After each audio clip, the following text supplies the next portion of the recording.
Happy new season everyone, and welcome to the WCS League for the very first race of the year. Qualifying has just begun and we have several drivers going out onto the track and almost running into each other in the pits. I think there was contact there between Kearsmaker and Ruder there. That could have been a lot worse. Ooh, what a way to start the season. We have an absolutely titanic entry list. You can see by the number at the top of the screen there. We have 24 cars on track at the moment, or 24 cars in the session rather, and that makes this certainly a session to, or a race to look out for in terms of this series. I don't think we're expecting as many entries for the whole rest of the year. And look at some of the names. Oh, as we have a spin for Kearsmaker, but Laurent Kearsmakers rather, is actually a Super League driver from the 2005 to 2007 era, and actually a very quick one. Won several races, probably would have won a championship if he'd done full races. So it's fantastic to see such old names back in sim racing here, and it'll be interesting to see how Laurent Kearsmakers does. Wesley Stefano, quick in pretty much everything you put him in. Touring cars, Megans, single seaters, just watch him fly. Antonio Srelianovic, a challenger last season. Roy Schroten, again quick in anything you put him in. We have Shimon Frelich, very young driver but still very quick. Wopke Hoekstra, who of course was runner-up in the Megane series last year and did very well in the GP3s as well. I believe won the GP3 championship. We have Roy Vigil, again a quick driver in quite a few different types of cars and a livery designer as well. Gerrit de Vries, Menno Klont, who has who of course is involved in broadcast teams. He runs a team of his own. In fact, he's driving for his own team here, Adonis Engineering, and he's a quick driver on top of that. We have Rienk Hoekstra, Wopke's dad. We have Jacob Pegg, again very young, very quick. Tristan Potters, very young, very quick. Someone just spun off the track. Jason Muscat, our reigning Megane champion. Fabian Ruder, very young, very quick. We just have a brilliant entry list for this year. Anyway, less of that. Who is actually on a lap? We have absolutely everyone out on track, pretty much. Well, very nearly absolutely everyone. Let's watch Stefan Ruhr, as he's at the top of the order at the moment. Then again, no one's set a lap yet, so that doesn't exactly mean anything. But anyway, Stefan Ruhr, just rounding the back end of the circuit. We are at the Dubai Autodrome today, which is actually in use pretty much right now, or it will be in use this weekend, and it has been in use over the past weekend for the 24-hour series, which are holding the 3x3 prototype races plus the 24 hours of Dubai. And that is going to be a very good race as well, with another packed entry list of 93 cars from 15 different classes. So that's certainly going to be one I tune in for. That's a race in reality, of course, not just a simulator race. As Stefan Ruhr puts in the very first lap, let's see what it was. It was a 1:38.590, and that's a very quick one. 8/10 ahead of Jonathan Holmes in second. And actually, that's about what the quickest lap was in practice. It did actually come from Stefan Ruhr himself, although Laurent Kearsmakers here is going to be one to look out for, because Kearsmakers was second and actually had the lead right up until the end of the session when Ruhr demoted him after the flag. So certainly we need to look out for Laurent Kearsmakers as a possible strong force in this race, and if the name Laurent Kearsmakers is anything to go by, it should definitely be a top story. He has locked up a bit going into the final corner there, so maybe this lap won't be very good in particular, but let's see what it was anyway. It was second, 0.4 of a second behind Stefan Ruhr. Right, who's still on the lap that hasn't set a lap yet? Antonio Srelianovic is on one. He is just coming down into the final corner. Let's see what this one is.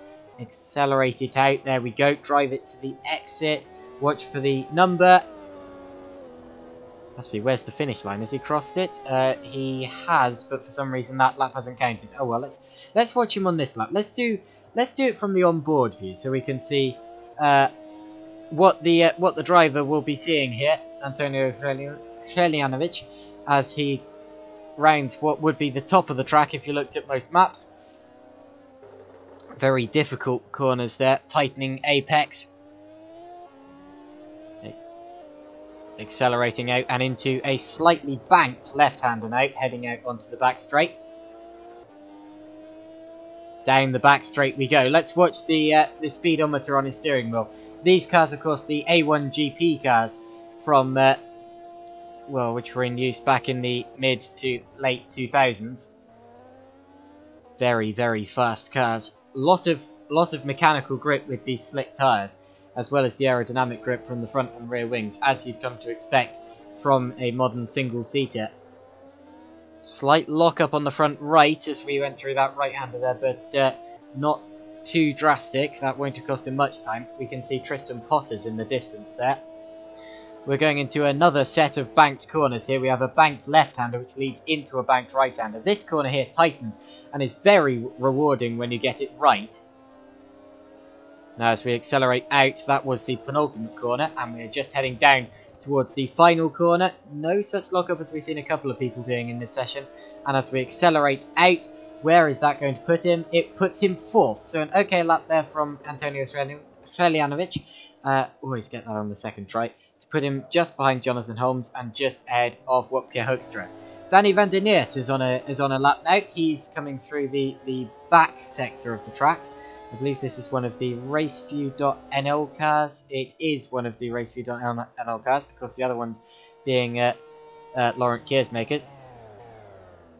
As we head through the tight hairpin at the top end of the track. Now, watch for the acceleration. Doesn't exactly run it all the way out, but a lot of drivers elect not to there to set themselves up for the next corner, which of course is a left-hander, and it's quite soon.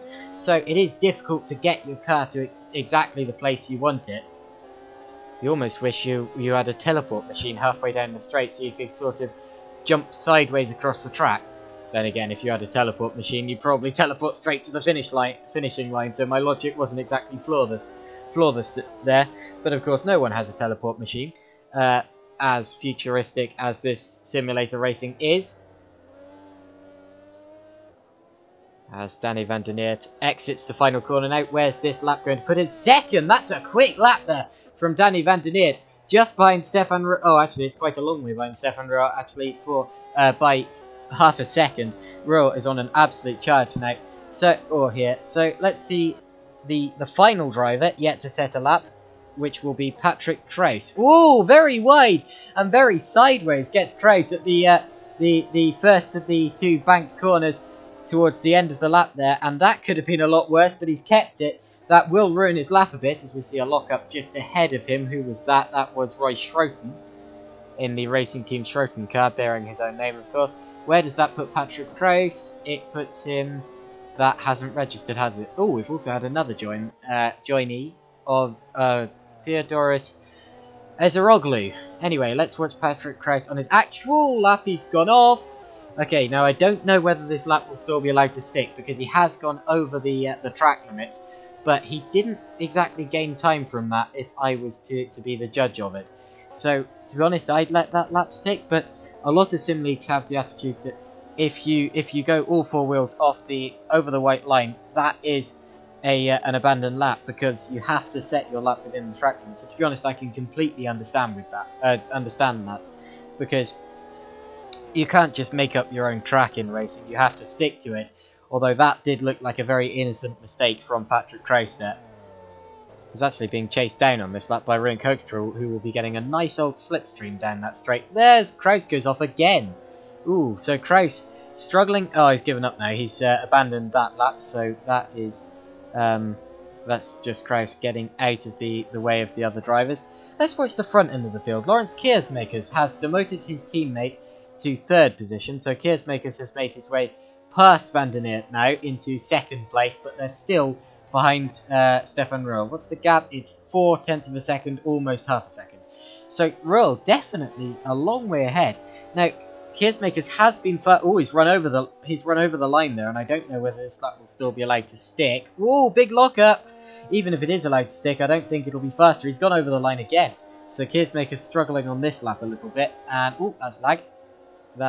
Oh no, that's him giving up. So that's him or is it? I think that's either lag or he's teleported back to the pit. He's teleported back to the pits. When I say they don't have teleport machines, they can still get back to the pits quickly. But ooh, Van der Neert's gone off. That's a big spin, and that's not going to do any good for his tyres. Right, we're into the last 5 minutes of the session. It lasts 4.5 minutes. So this is the time where your lap really needs to count. By the way, Patrick Kraus has set his first lap now. We're just waiting for Theodoros Ezeroglu, and then everyone would have set a lap. Now, Jonathan Holmes doesn't look like he's on a lap here, but Antonio Hreljanovic, who's just passed him, does. So let's watch Hreljanovic as he rounds the last few corners of the lap. This is the penultimate corner, which he is accelerating out of now, and coming around the final corner. And let's see what Hreljanović's lap is. He's 5th at the moment. Let's watch this number. Okay, so the lap wasn't any quicker than his previous lap, and if it was, he didn't demote anyone in the actual order.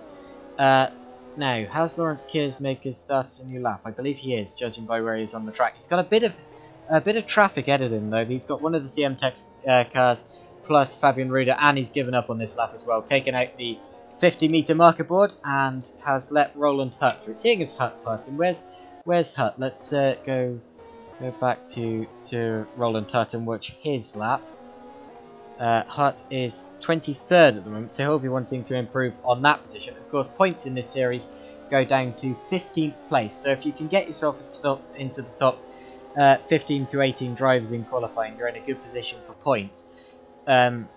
But Hutt just outside of that at the moment, so he will be definitely trying to improve on his lap, but around he goes. So Hutt misses out on this lap. Now let's see. So Laurent Keersmaker, I believe, is only going to get one last chance on his lap, but he is just going onto it now. So let's see what he does. I don't think he was on a quick lap, or a lap at all.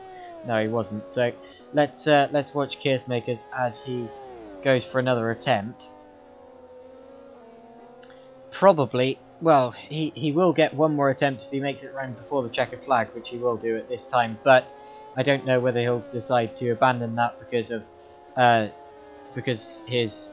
he would have used the majority of his tyre life on this lap. But let's see what happens anyway. So we're just rounding the back part of the course. The double apex right-hander runs it out over the curb, and that could definitely come under the attention of the stewards, but we'll see what happens as Keersmaker runs it out, but not over the curbs, on the exit of the bank left-hander. That's how you're supposed to do it.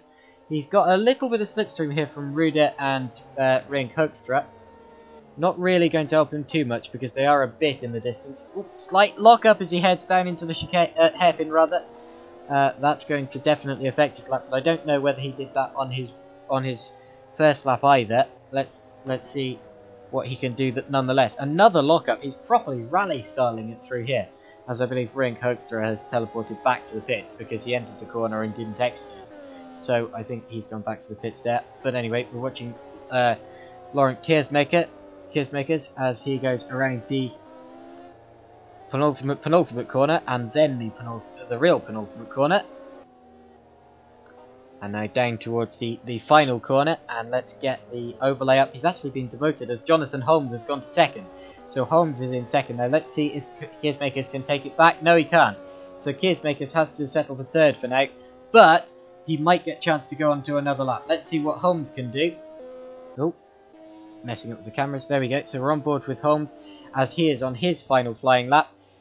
We have, yeah, indeed, the checkered flag is about to come out in about 33 seconds. So, oh, he's been demoted now. As Danny van der Neert has gone to 2nd. So van der Neert goes to 2nd. And this means that Holmes' lap here isn't just for 1st, but for the front row of the grid. Of course, if you stick yourself on the front row of the grid, you get a clear run to turn 1. Oh, he's locked up. Now that might well be his last opportunity, completely ruined, as he's probably not going to go quicker than his fastest lap now. So Jonathan Holmes, and he's locked up slightly again. We've seen a lot of lockups here. These cars are obviously quite difficult. It's obviously quite difficult to get the front braking right. Now, a lot of these guys didn't actually do a lot of practice at all. because for some of the days the server was down with a grip glitch, or not a glip glitch.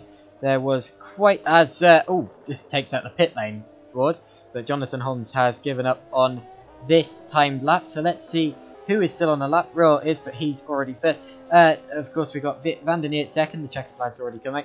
Laurent Keersmakers is exiting the final corner now. Let's see what Keersmakers can do. Not quicker, so Keersmakers has to settle for 4th.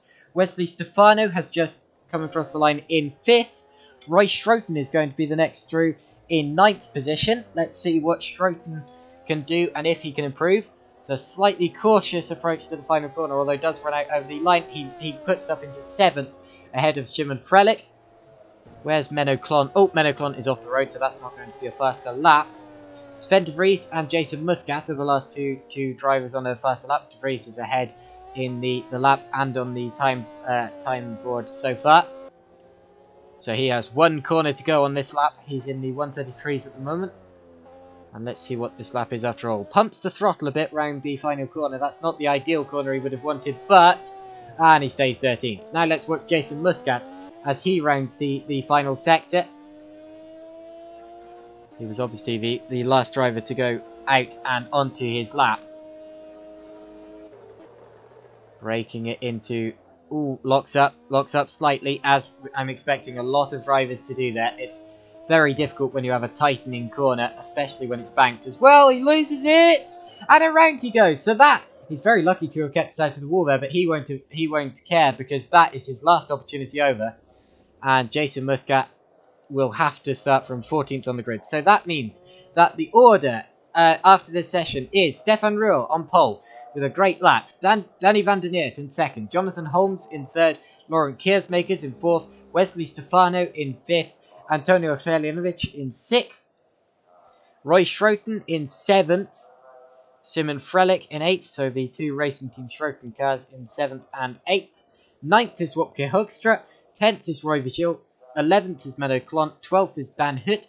Then it's Sven de Vries, Jason Muscat, who I was expecting more from as the reigning Megané Trophy champion, but obviously struggling a bit to get to grips with the single-seaters.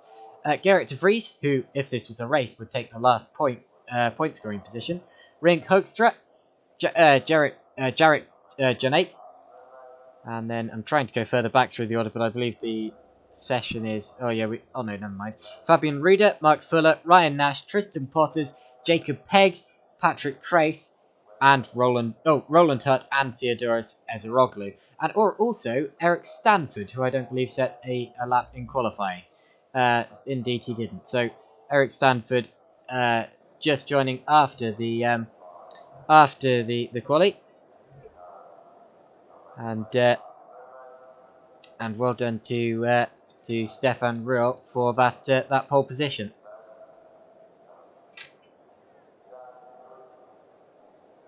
That is actually a lot faster. Oh, he improved. He actually improved his lap further from where we saw it at the start to a 1:38.292, and that is the fastest lap I've seen so far at this track. We didn't get that in official practice.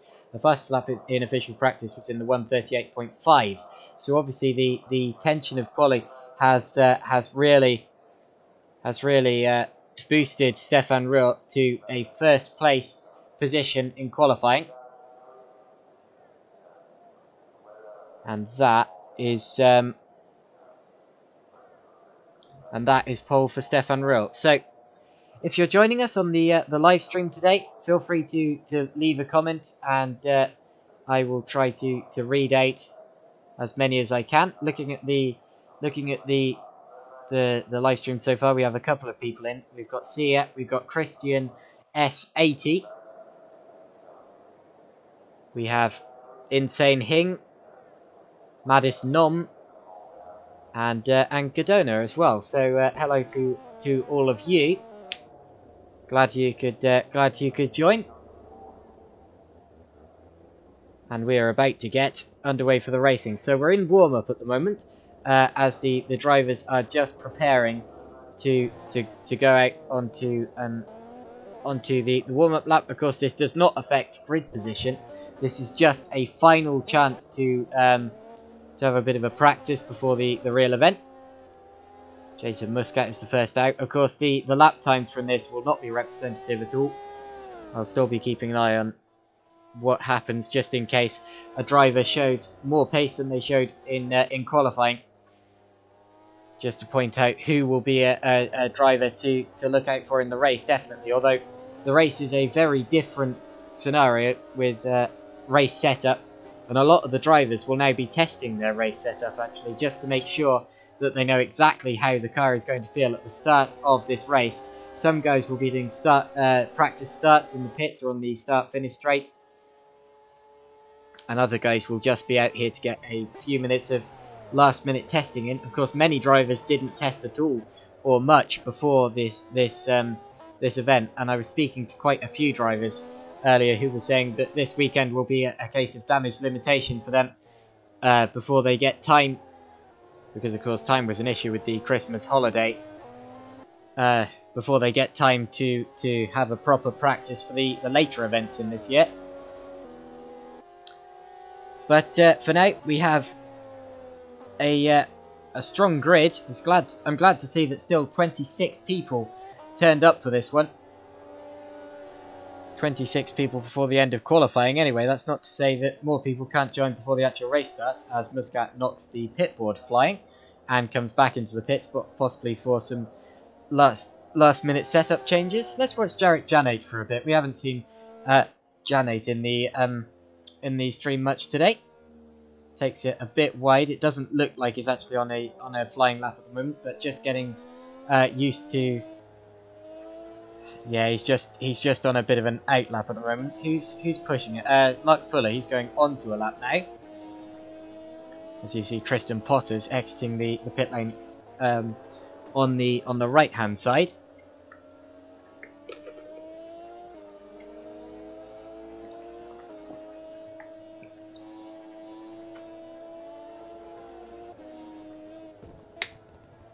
Just a quick drink of water there. We're approaching Laurent Kiersmaker, who we are expecting is going to be a real front runner in this race. He's qualified 4th on the grid, of course, and was first for a long time in practice, as we have a slight lock-up from which Hutton are involved with? Oh no, Mark Fuller, never mind.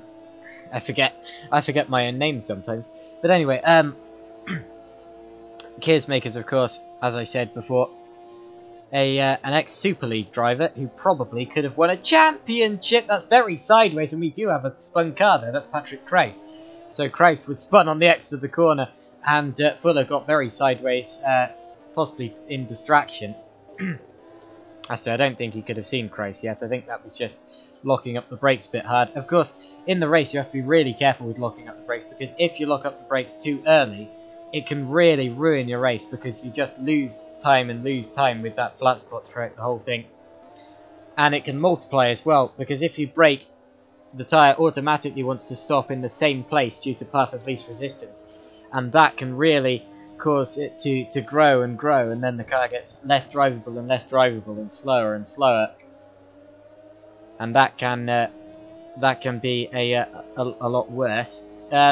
Racer GP says, a shame Bastian, I presume you mean Bastian Peisler, can't race today due to a system upgrade, and Patrick couldn't by far not test enough, couldn't test enough due to private reasons. So was that, which Patrick do we have in the race? As Mark Fuller puts in the first lap, that would have been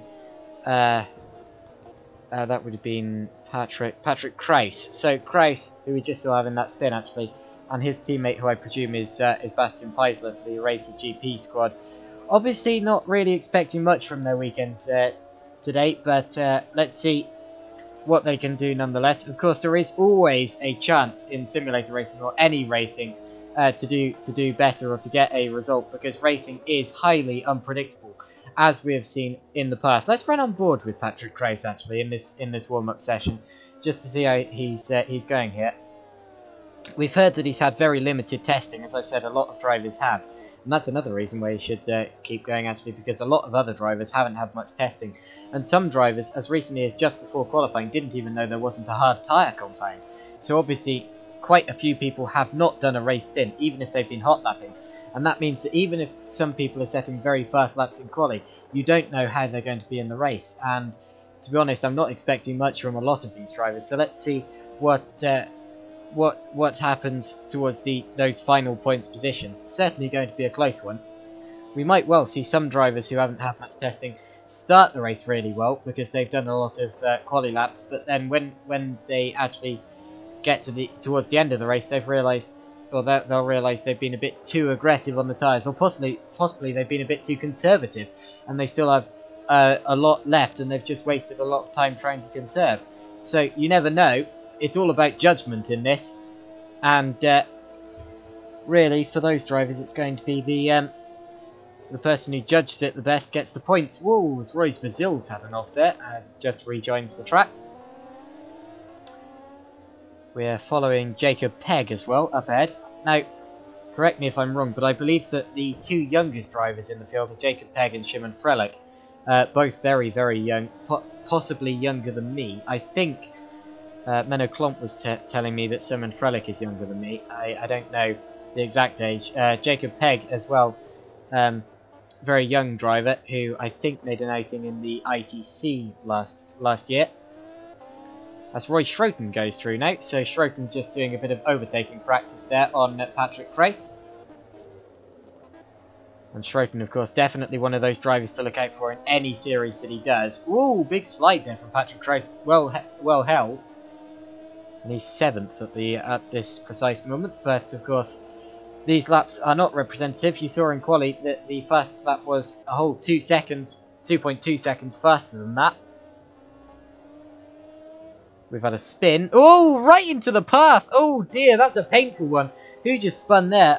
I didn't quite see who that was, but whoever it was, they spun right back across the track and straight into the driver, or the poor Patrick Kreis, who was just the innocent party in that. Then again, this is warm-up, so that doesn't really affect anything. Doesn't harm anything because this isn't qualifying, so we don't, well, no real disadvantage from losing out on a bit of warm-up time. A lot of interestingly, we have a lot of Jarek Janate fans in the in the audience today. Hashtag Estonia. So Jarek Janate representing Estonia in this.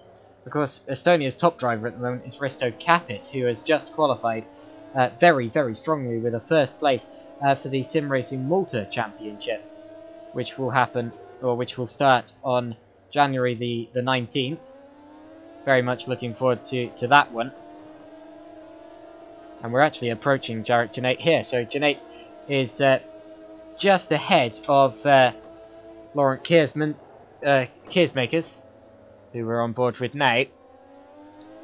And Janate, I think, is just on an out lap or an in lap at this precise point in time, possibly just trying to get up to speed before he goes onto a lap. And let's see if Keersmakers. Oh no, Keersmakers is pulling over. So Keersmakers pulls over. He has set first though, although that's again. Oh, he's going for a practice start. Nice bit of wheel spin, took him a while to get going, but good practice start. It's good for them to... Oh, Theodora says Zaroglo is missing his front wing. It's good for them to do practice starts, of course, because the start is the next thing that they're going to do after this session. And of course, it's good to get to do a practice start on race fuel and with your race setup, just to experience how that's going to feel. I've seen many drivers getting caught out by the wheel spin at the start before. And that's one of the prime causes of first lap accidents, actually. Drivers spinning up their rear wheels and spinning into the pack behind them, especially in simulator racing, because you don't really have the feedback. Ooh, spin, donk into the barrier for Roland Hutt. But you don't really get the feedback through the seat of your trousers that you would in real racing, and that can often mean that it's much harder to feel when your car's losing control, and therefore it's often harder to save a car, but you do still get quite a lot of feedback through the steering wheel. if you set up your force feedback right. I was speaking to Fabian Ruder earlier actually, and he was saying that he's having a lot of problems with his force feedback at the moment, which is severely hampering his controllability, because drivers rely on their force feedback to pull against them in the corners, just so they have something to push against and feel the limit of adhesion and feel when the rear end's going round. Ooh, as I believe Roverzilla is about to have an accident on the entrance to the pit lane, so that's going to be a bit of an embarrassing one. I've had a lot of very similarly embarrassing accidents, as I believe we have lost Eric Stanford. Has Stanford set a lap? Yeah, we've lost Eric Stanford. Now I don't know whether he's going to be back in time for the actual. Oh, that's a big crash. Wesley Stefano's had a large one on the entrance to the pit lane as well. So the pit lane obviously catching a few drivers out here. Who else is out on track? We have Jonathan Holmes. The checkered flag has fallen in this session actually, so we're just waiting for the last few drivers to come through, and we will teleport to the race as quickly as the server will allow us to, I suppose. So, 2 races. The first one is longer than the second one. I believe it's 24 laps. There is a mandatory pit stop, although there are no other tyre compounds to the one we're on. So that means that the pit stops will not, or the strategy here will not rely on tyre compound. It will probably more so rely on who puts on, or who pits when, and who can conserve the tyres better, and possibly a bit of who puts in how much fuel for which stint as well. A lot of drivers know tricks about how to get the most out of your fuel, to run the lightest fuel at any possible moment, and still finish the race and not have to spend too much time in the pit lane. Relatively.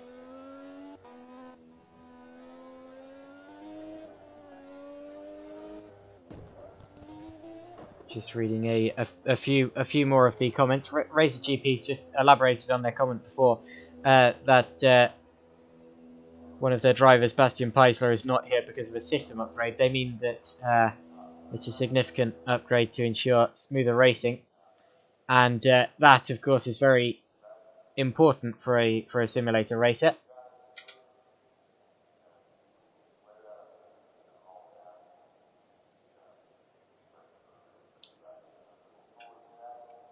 Now, I've heard that there is a lot of there's a lot of tyre wear in play here.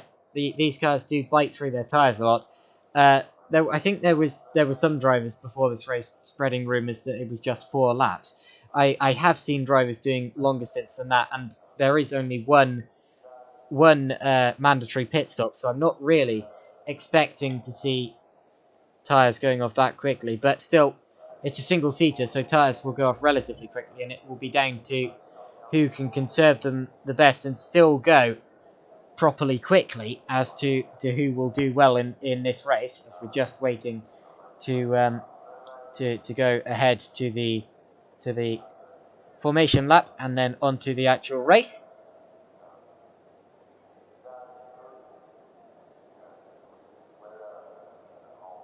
And that's a good point as well from Racer GP, that you can compensate for that with a good setup. A lot of drivers will run much less aggressive setups in the race than they do it in qualifying, because in the qualifying it's all about pace, and in the race, of course, it's all about who can be the most consistent and keep those lap times coming in for the entire race distance.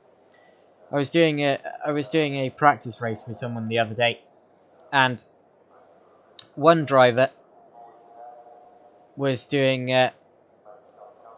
laps of a certain speed at the start of the stint, and then by the end of the stint they were 3 seconds off that pace for the last few laps, and the other driver was doing the same laps as the first driver initially, but towards the end of the session they were just able to conserve the tyres better and therefore their lap times at the end were about a second faster than the first driver I mentioned, and therefore they won the race. And that's the kind of difference that that can make. Right, we're now heading out onto the grid. The first two drivers onto the grid are Jarek Janet and Fabian Rieder on row 9 of the grid there. As everyone just slots into their position, and we will soon be away on the formation lap. Wesley Stefano is on the grid. Lawrence Keersmakers loads in now. Laurent Keersmakers, rather. Now everyone has to make sure they make it out before the timer on the bottom ticks to 0, because otherwise they have to start from the pit lane. But our third and second place guys have made it out. Ooh, come on. Yeah, Stefan Rowe loads in. Good, he's made it on.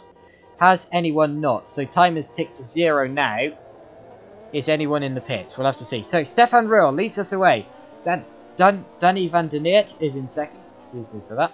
Jonathan Holmes is in third. Laurent Keersmakers is in fourth. Wesley Stefano is in fifth. Then it's Antonio Kalinovic, Roy Schroten, Shivan Frelich, Webke Hoekstra. Roy Vizil has not made it out. So Roy Vizil is a pit starter, and he was going to start in 10th. So that's a big shame. He was in the definitely the top half of the grid, higher than that. And that's a big shame for Roy Vizil. Now what he'll want to do is go back into his pit garage and then come out again when the drivers are just coming around the final corner, because that will stop his tyres from going cold, or too cold. Then it's Menno Klont in 11th, Dan Hutt in 12th, Sven de Vries, Jason Muscat, Gerrit de Vries, Rian Hoekstra, Jarek Janet, Fabian Rieder, Mark Fuller, Ryan Nash, Tristan Potters, Jacob Pegg, Patrick Trace, Roland Hutt, and Theodoros Ezeroglu. So that is the field as we head down the back straight for this formation lap, and we are about to get underway. So as we will pull around to the start-finish straight this time around, it will be the very first WCSLeague GP race of the season.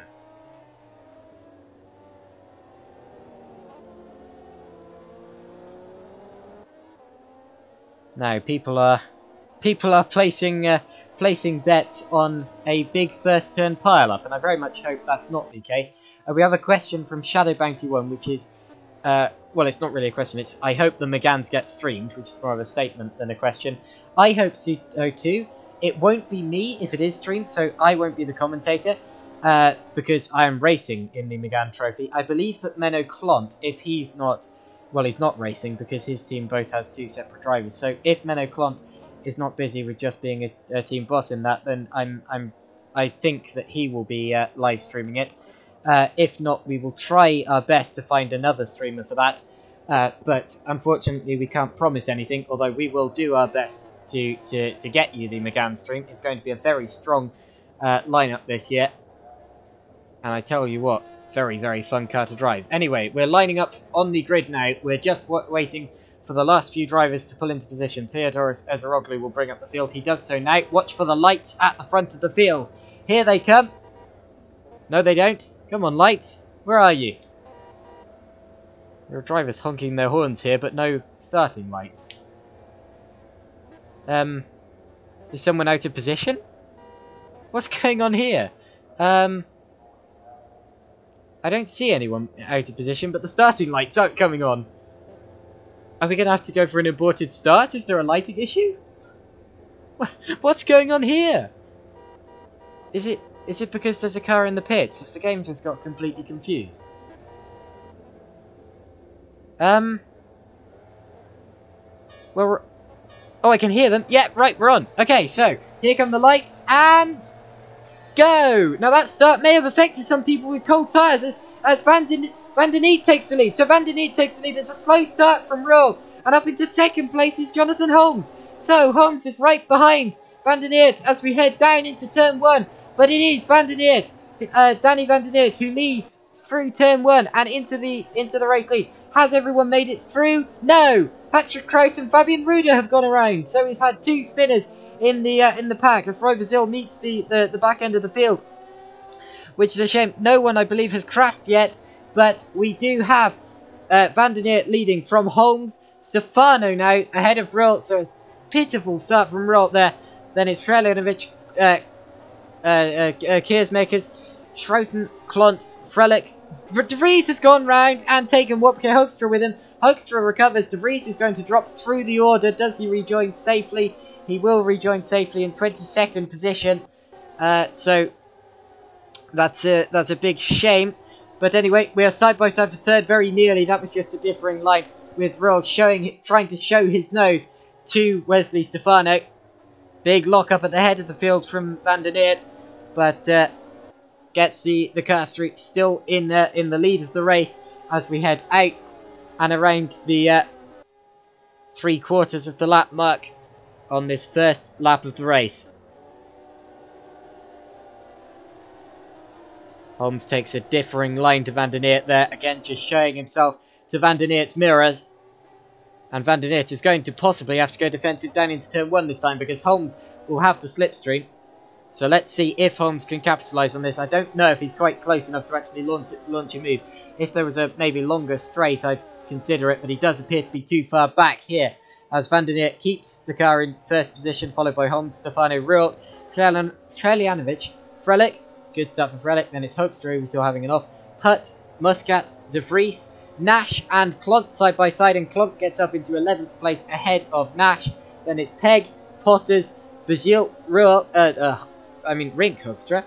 Then it's Sven de Vries, Roland Hutt, Theodoros Ozeroglu, Patrick Kroos. Then we have the drivers involved in incidents: Roy Schroten, Mark Fuller, Fabian Rude, Jarek Janet. And oh no! Oh, it's Keersmaker! So Keersmaker, I didn't see how he went off. I noticed he was missing from the order. But Keersmaker is out of the race on this first lap. And Van der Neert's teammate, Laurent Keersmaker, I don't know why Lucas came into my mind, is out of the race on the first lap. And I didn't see how that happened.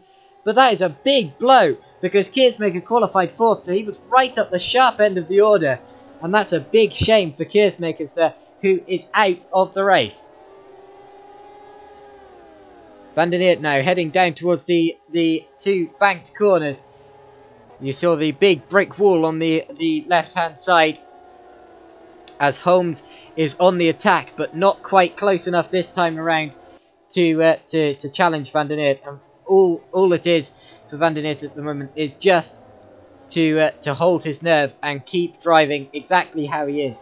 Just hold off Jonathan Holmes, because Holmes is struggling to keep up with him in the corners due to the fact there is a lot of dirty air coming off the car ahead, but he certainly showed his nose there. And watch for third as Stefano is coming under attack from Roel, and Roel puts himself on the inside his contact. Roel's going round, so Roel goes around after contact and a case of locking wheels with Wesley Stefano as they battled over the final podium position. Where's that going to put him? He's going to come out in 9th behind Jason Muscat. So 9th place now for Stefan Roel. And the car behind him now is Gerrit de Vries, his teammate. And that's a big shame for Roel. It looks as if Wesley Stefano got away surprisingly well. Although Stefano now has lost 3rd place to Antonio Freljanovic. So Freljanovic is up into 3rd place. And watch Jonathan Holmes going for the lead to the inside. He's too far back. So Van der Neert defends but goes wide after a lockup. And Holmes pops through. So Holmes gets the switch back after Van der Neert's lockup. And watch for Stefano and Freljanovic. Stefano just gets on the the accelerator. Ooh, I turned American for a second. Gets on the accelerator too quickly and went a bit sideways as Freljanovic pops through into 3rd place. So it's all change up the front of the order now as Holmes takes the lead. Van der Neert is 2nd. Then it's Freljanovic, Stefano, Frelik, Hoekstra, Hutt. And then it's Muscat, Roel and De Vries. Those are the top 10, but look at Hutt going very wide as he tried to attack Wopke Hoekstra for 6th position there. And that could have been a lot worse. It might still have been very bad, because that would likely have left a lot of flat spots on his tyres. Fabian Rude, I believe, has had another off because he's dropped a long way behind the rest of the order. He's behind Rink Hoekstra, Jarek Janet and Theodoros Ozeroglu, who runs wide. Potters and Kroos are side by side now. This is for 17th position, so just outside of the points. Potters will have the inside line for turn 1. but Kraus had the drag off the final corner. Potters tries again, as we saw a big lock up ahead, and Kraus keeps that position. Roy Schroten, incidentally, was the driver who locked up. Here we see the two Enterprise GP cars of JPEG, Jacob Pegg, and Ryan Nash. Just behind. Is that 3 Enterprise GP cars? No, I'm slightly confused there. I'm going to check that. Okay, so 2 of them are from Satellite Racing, although incidentally they're identically liveried to the Enterprise racing car of Ryan Nash. So that's a bit confusing, but anyway. Well, hopefully those liveries will be updated towards the end of the season. I believe it's just the standard GPVWC livery that's on those cars, and I think that it's not supposed to be like that. They just haven't had those liveries updated yet. Another very similar livery, which keeps confusing me, is this one here of the Raceview.nl car.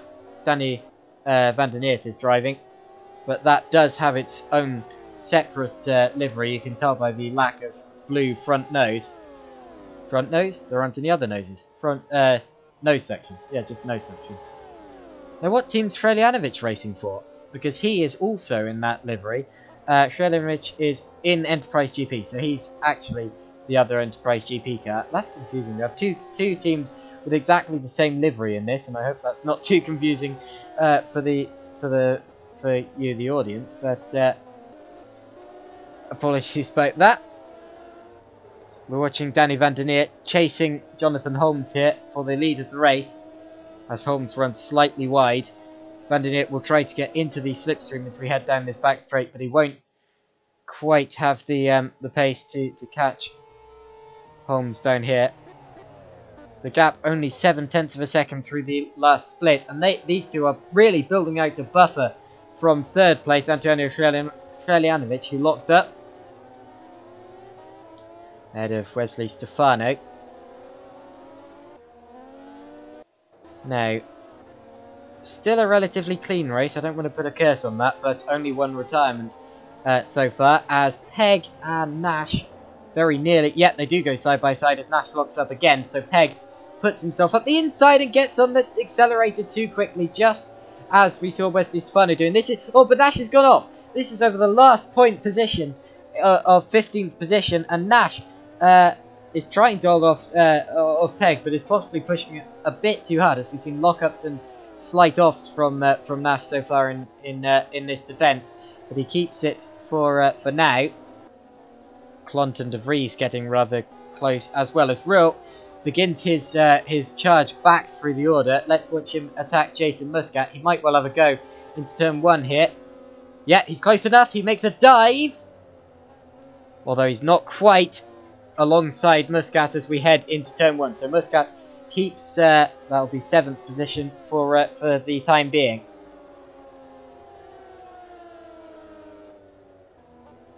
Now, it is indeed 24 laps that the drivers have to complete in this race. Hoekstra and Frelick fighting over 5th place. So we basically have 4 groups of 2 at the front of the order here. We have Holmes and van der Neert. Whoa, big lockup, and he's going sideways. Now that's going to cost him time, as Neert gets a very, very big mistake, and that might well damage his tyres. He might have to pit earlier than he otherwise intended to. Oh, as also Frelick has gone wide and let Hoekstra through. So Hoekstra up into 5th place now. I was going to say that the 4 groups of 2 rather, are Holmes and van der Neert ahead of Shreljanovich and Stefano, then Hoekstra and Frelick, Ruhl and Muscat, and then we have a whole group of 4 with a spin, Dan Hut into the wall. Now, is there any damage on that car? I'm going to go on board to check down the next straight if the steering is pulling. It looks to be fine, is it? It's very hard to tell because you do have to steer a tiny bit there anyway, but I think that Hut has just about got away with that, actually, and that could have been a lot worse. So he's lucky with that. Shimon Frelick now is dropping back a bit from Wopke Hoekstra, and is possibly going to come under attack from Stefan Ruhl soon. Frelick, very impressive for his age, actually. I don't know of many other drivers his age who can set up a car like him. I mean, I think I'm older than him, and I still don't know what on earth I'm doing with the most options in the setup of a car. And to be this quick, you certainly know what you certainly have to know what you're doing. We're just watching Frelick going around the back end of the server so far.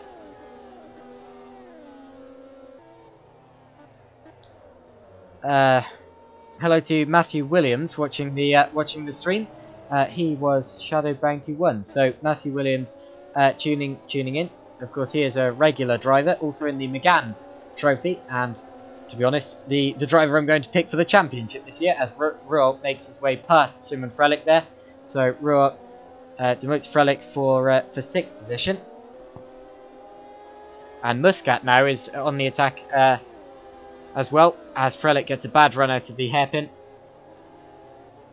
And Frelick decided to, or definitely thought about having a comeback at Muscat, but ooh, as he takes a very different line in as a twitch. Now that could have been a lot worse. So Frelick very nearly slid off the line there. That was very close, very, very close indeed.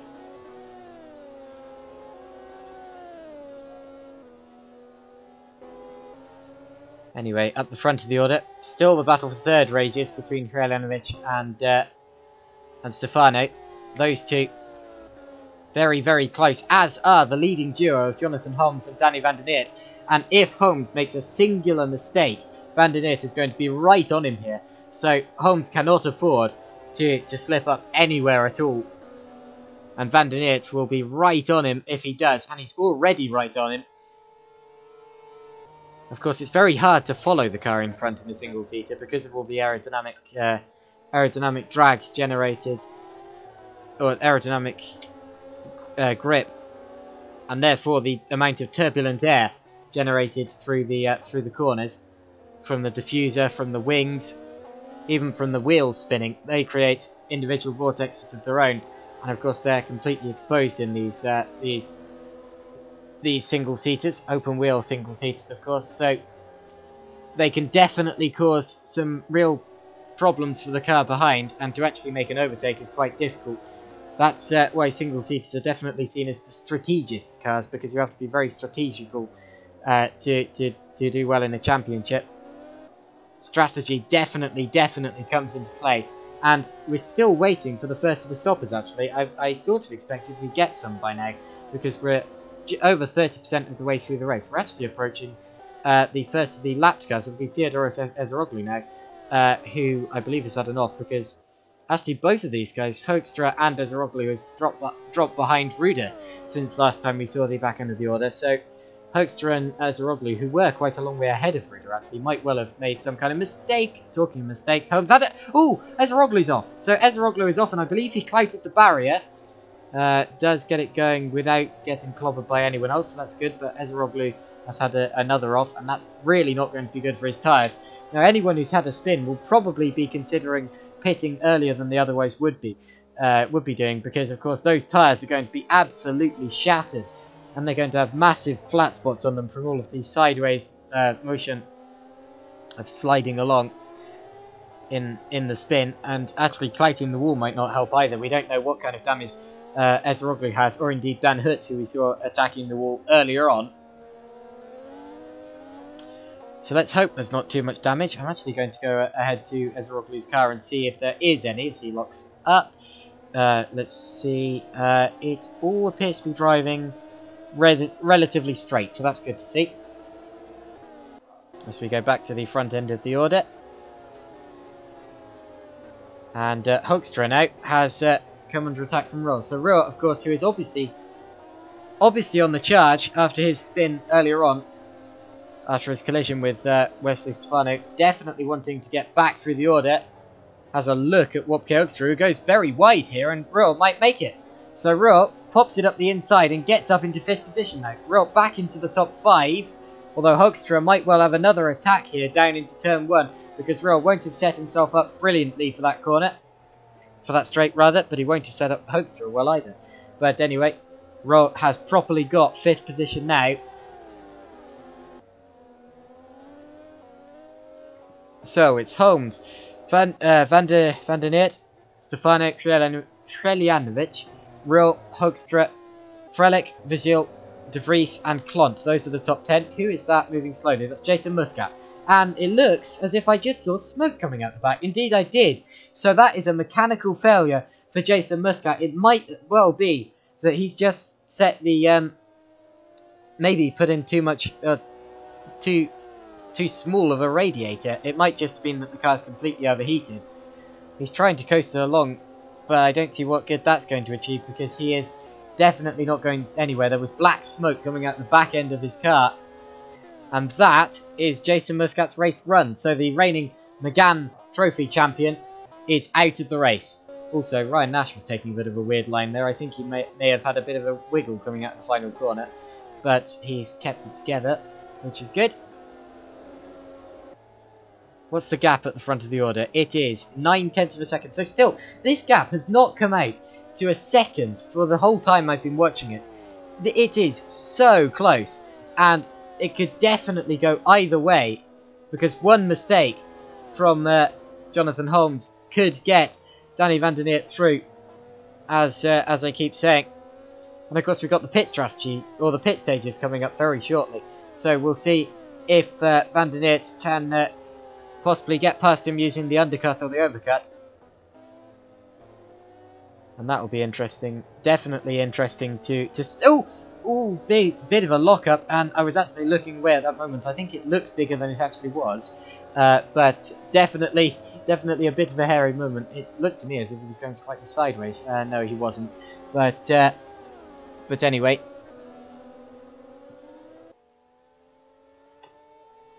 This is still the battle for the front end of the order.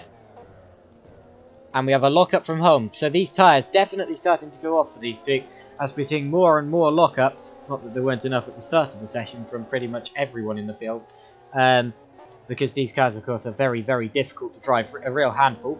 There you see Rian Hoekstra getting nicely out of the way there. Jolly good. In the CM Tech car. Interestingly, CM stands for Cookie Monster, hence the cookies painted on the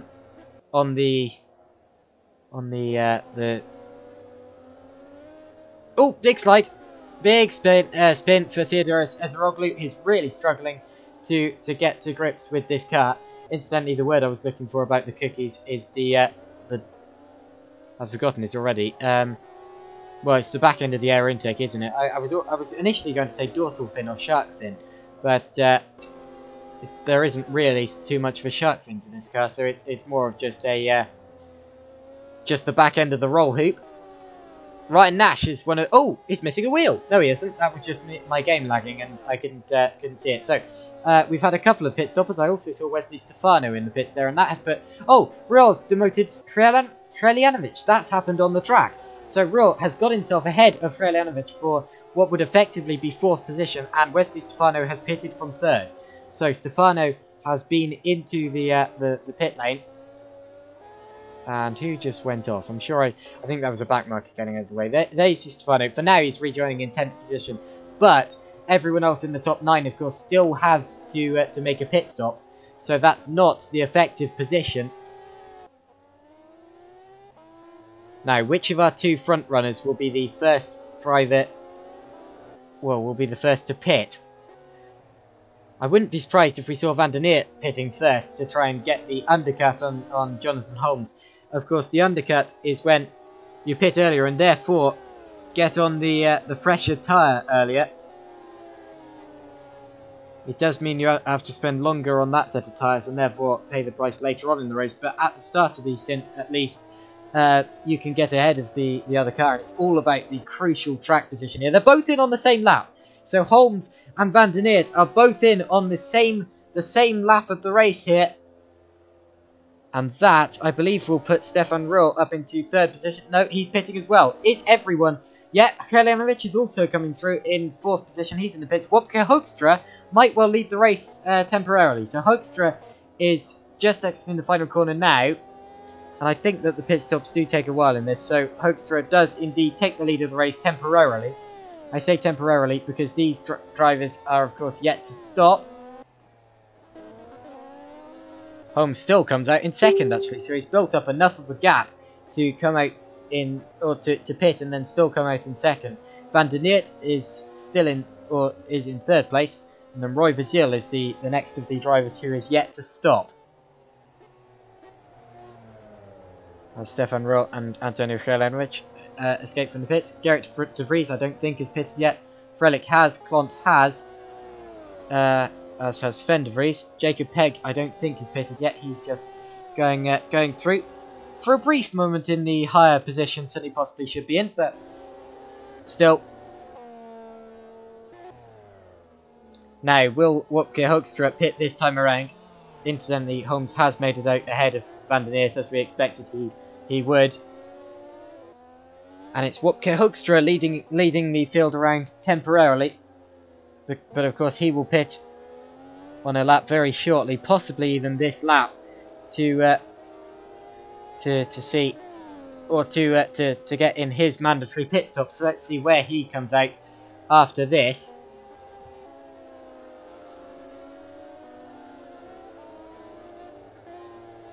Right, does he pit this time round? Yes, he does. You see him pointing his car, angling it towards the pit lane. He's going slightly wide in the pits, actually, but I think everyone's doing that. I briefly saw the game tag of Rian Hoekstra, his dad, actually.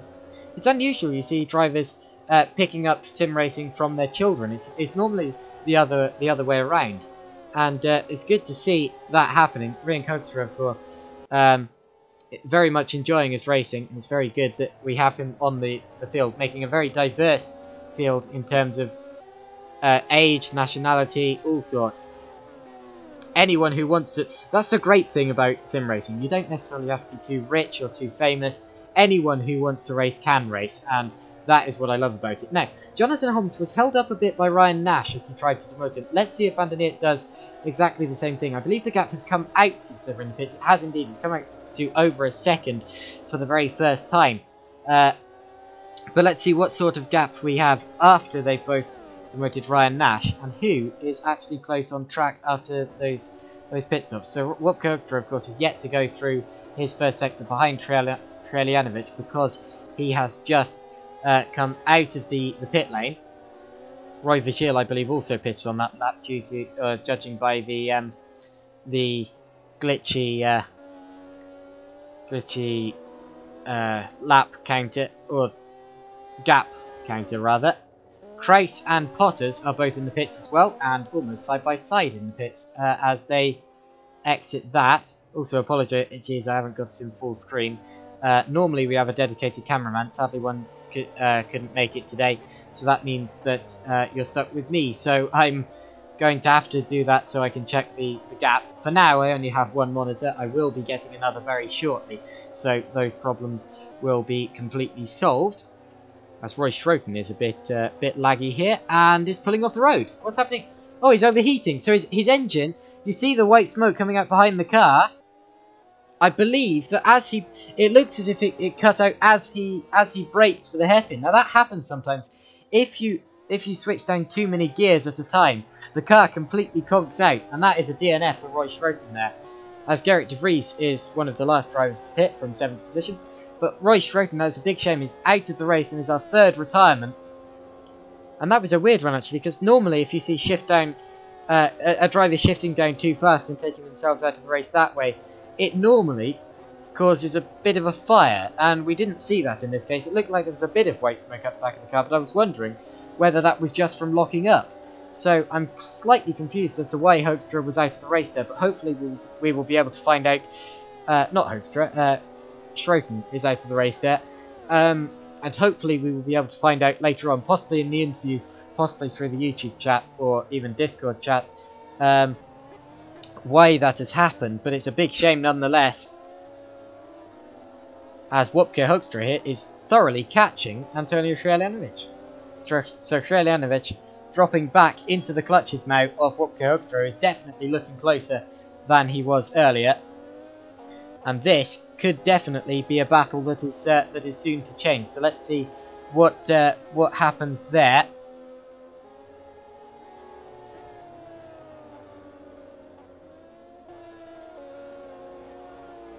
He's certainly going very attacking here. Although possibly just having to hold back for a few minutes while he waits for either Sheljanovich makes a slight mistake or for his tyres to start going off or something like that. All Hoekstra really needs to keep doing is to keep putting the pressure on him as Fabian Rude pits. I believe that's the latest pit stop of all of the drivers. So Rude gets that award for being the latest stopper. And let's see what kind of strategy, what that strategy does for him. Of course, he was a long way back actually after that spin on the opening lap, and that's probably good for him to try a different strategy to everyone else, because if you're out of the points like that, you've got nothing to lose really, so you can afford to challenge a bit more with the setup. And if that works, because he can probably push to the end now because we've got so few laps left. So if that strategy works for him, then that could be very good. Right. Looking at the order briefly, the closest battle up the front of the order is still between Hoekstra and Sheljanovich. All we're waiting for is one mistake from Sheljanovich, and then Hoekstra can pounce. Locks up slightly though. The mistake comes from Hoekstra. So Hoekstra locks up and goes wide, tries not to lose too much time by running it out wide. You can't do that too many times or you'll get a warning for track limits, but I believe he lost time in that situation. So let's see what the gap is when they come through this time around. I believe it will have come out. So that's a shame for Hoekstra there, who was chasing Sheljanovich, but has just released the pressure from Sheljanovich slightly, briefly. As we exit the final corner, what is the gap now? It has come out to about 1.5 seconds. So indeed that has given Sheljanovich a bit of breathing space. We've got a bit of a battle now between Sven de Vries and Menno Klont. That gap was less than half a second through the last checkpoint. And they are chasing a lapped driver. That's Fabian Rude, who moves nicely out of the way. And they both run wide over the final corner there. And De Vries pulls over to the left-hand side of the track. I see what he was doing. He was trying to give Rude a slipstream, I think, so that Rude would stay ahead of Klont and hold him up. Now, if that is indeed what De Vries was doing, it certainly looked like it. Maybe he was just trying to break or maybe that was part of the reason. He would have also been trying to break the toe from Menno Klont behind, who gets very wide over the curb. But of course, if you pull over there, it's very difficult for the driver behind to pull back into your slipstream because there's a lapped car there. But still, that is quite a clever situation to give Rude a slipstream, which Rude would not have wanted to have wasted, and hope that he stayed ahead of Menno Klont, which is not what happened in the end. But still, this is of course the battle for 9th position here, which would be quite good points actually. 9th position is around 8 or 7 points. I'll get up the actual scoring system. Of course, you do get an extra point for fastest lap in this. So Ruhl would have got an extra point for pole position, but you also get a fastest lap for fastest. An extra point rather for fastest lap, and that will be why a lot of drivers will really be pushing in this race. I'm going to check the top 10 drivers to see if I can sort of guess who's got the fastest lap so far. We've got 139.5 there from Holmes, 138.9 from Ruhl, who of course got pole position. I also heard a crash sound effect there. Now, who was that? Was it one of our drivers at the front of the field? Everyone looks fine here. Who was that? Well, there's Ezeroglu, who's pitted very late, actually, but I believe that was his second pit stop, actually. Is Ryan Nash missing his front wing? Yes, he is. So, Ryan Nash was the culprit for the crash sound effect.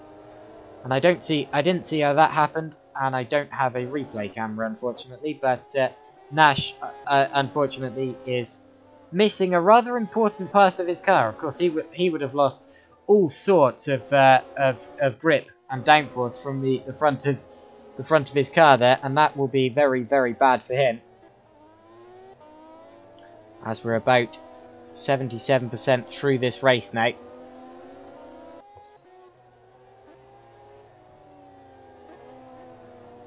So just checking the statistics. I need to kind of keep one eye on the screen, one eye on the statistics. We've got, okay, so it's 7 points for 9th place, 6 points for 10th. Indeed, from 1st to 15th, the points go 20, 17, 15, 30, 13, 11, 10, 9, 7, 6, 5, 4, 3, 2, 1, with pole position and fastest lap both being a point each. So a lot of points to play for so far. Ruhl, of course, has already bagged one, and therefore is the championship leader heading into this race. But these other drivers, of course, going for the fastest lap point as well, although it is still Ruhl that holds the fastest lap point, still about only 0.7 of a second slower than his qualifying lap, and that is a really, really strong effort from Stefan Ruhl. Very, very quick lap as the gap. Oh, look at this for third. Ruhl is going to the inside of Hreljanvich, locks up. There's contact. This is for fifth. There's more contact, and Ruhl's car is damaged. I saw damage coming off the Ruhl's car. It's a bit from the left rear, bit of the left rear bodywork. You can see how uneven it is on the back side. He has got past Hreljanvich, but with damage. And hopefully Hreljanvich's car isn't too damaged either, as Hoekstra has actually jumped them both for 4th, and I don't know when that happened, but that was definite contact between Hreljanvich and Ruhl there. I believe Hoekstra was actually just ahead of this two when they made contact, but got ahead due to these two dropping back. Ruhl does not pit despite the damage. Of course, he decides it's not worth lasting the rest of the race for, but that will have lost him some rear downforce, and the car will be a bit less controllable now as he laps Jarek Janet. And well, that means that Ruhl will probably not be setting any faster laps. He does, I believe, still hold the fastest lap at this point in time, but we'll see if he still does in a few minutes. So we've got Jonathan Holmes leading this race from Danny van der Neert. I'll read out the top 10. Wesley Stefano running a very quiet and very good 3rd place. Then it's Wopke Hoekstra, Stefan Ruhl, Antonio Hreljanvich, Roy Vasil, Simon Frelich, Sven de Vries, and Menno Klont. Those are the top 10, although Dan Hurt is definitely challenging. You see him looking very racy over the rear of Menno Klont there. As Hoekstra, I believe, just had a lock-up. There was a brief puff of smoke.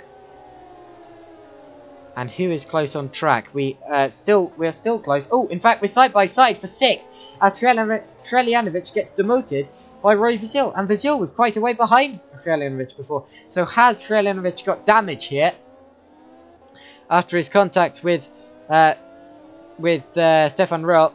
It doesn't look like he has suspension damage, but he's dropping back nonetheless, possibly tyre damage, as Vasil gets up into 6th position. And now Simon Frelich runs wide, and he is right behind this bunch and looking for his 7th position as well.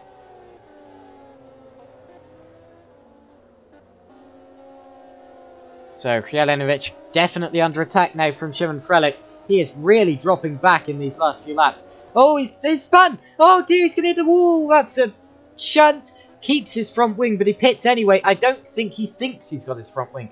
So, oh no, he's going for different tyres, I think. So, obviously he's just spun so much that he knows his tyre life is not going to last the rest of the race. And that's a big shame for a very quick driver in Antonio Hreljanvich, because that is going to cost him many, many positions. Of course, came together with Wesley Stefano earlier. Not Wesley Stefano, Stefan Ruhl. And I don't think he was dropping back due to damage from that. He certainly doesn't have any visual damage, and his steering isn't hanging. But he might well have just picked up quite a lot of tyre damage. He's certainly been for a 2nd stop and locks up immediately and almost loses it into the back of Gerrit de Vries. That could have been a lot worse. But anyway, no such incident, which is good. But that was certainly a very hairy hairy situation there, and De Vries will be counting his lucky stars after that. And Dan Hut has got ahead of Menno Klont. No, I didn't see when that happened, but Hut is indeed ahead of Klont. But Klont will have the slipstream here. Doesn't get close enough to Hut this time around. There aren't many laps remaining in this race. They're on lap 21 out of 24. We're on 90% of the race complete. In fact, I hope that no one minds me keeping the overlay on, because I really don't want to miss the end of this race, as I know I will probably do otherwise. But I want to know when we're on the final lap here. Now, if another cameraman was doing the cameras for this event, you would have the professional overlay. But sadly, I have not been able to download the professional overlay yet, so unfortunately you don't have that for today. But I hope that this is just as good. Anyway, Klont is back in the slipstream. They've just lapped Roland Hut, Dan Hut's, I believe, brother. Don't quote me on that, though. But Klont takes a look to the inside. Definitely doesn't get close enough, although Dan Hut has had a big slide out of one of the first turns there, and is definitely going to lose a bit of momentum there, although keeps ahead of Menno Klont. Locks up as well, so Hut definitely coming under pressure here, making a couple of mistakes as we're coming towards the end of this race. But and again he locks up, so Hut definitely needs to be careful of his tyre life here, and definitely needs to be careful not to make too big of a mistake. We've seen a couple of guys going into the wall so far in this race, as Hut just tries to break the slipstream slightly. Although Klont is going to go to the inside, is he? No, he breaks earlier. Although, oh, spin! So Hut outbreaks himself. Oh, what a save! How on earth is he still going here? He has cut the corner slightly, and that will be slightly frowned upon by Menno Klont, who could have pulled a move there, definitely, if Hut had made a slightly bigger mistake. I certainly thought that Hut was going round there. I'm very, very surprised that he was able to save that by jumping over the inside curb, and especially surprised that he managed to save that in his current position. But somehow he has done, and that is very, very lucky for Dan Hut that it wasn't worse, as Menno Klont runs over the inside curb slightly. And now Menno Klont runs over the outside curb slightly and over the white line. Now, did I just see a game tag going off there? I'm not entirely sure. We are just coming around onto what might be the last lap. No, it's the penultimate lap. So Klont and Hut on the penultimate lap here, still battling hard. Although Klont locks up. The gap for the lead, incidentally, on this penultimate lap is 1.7 seconds. Jonathan Holmes pretty much has this in the bag if he can bring it home. Although Van der Neer is bringing the gap down, I don't believe he's bringing it down fast enough. And there's a battle for 6th as well, as Frelick is in the slipstream of Roy Vizil as they lap Jarek Janet down into the hairpin. The gap is just under a second here, so any mistake from Roy Vizil will cause these two to swap positions. And Roy Vizil definitely needs to be racing cleanly here, as Frelick locks up slightly and goes wide, as we've seen him doing a couple of times in this race, actually. He needs to be careful of track limits. I don't think we have a life steward in this series, but definitely when we get the reports in afterwards, Frelick needs to be careful. We're just rounding the last few corners, but anyway, Jonathan Holmes is on his final lap of the race here.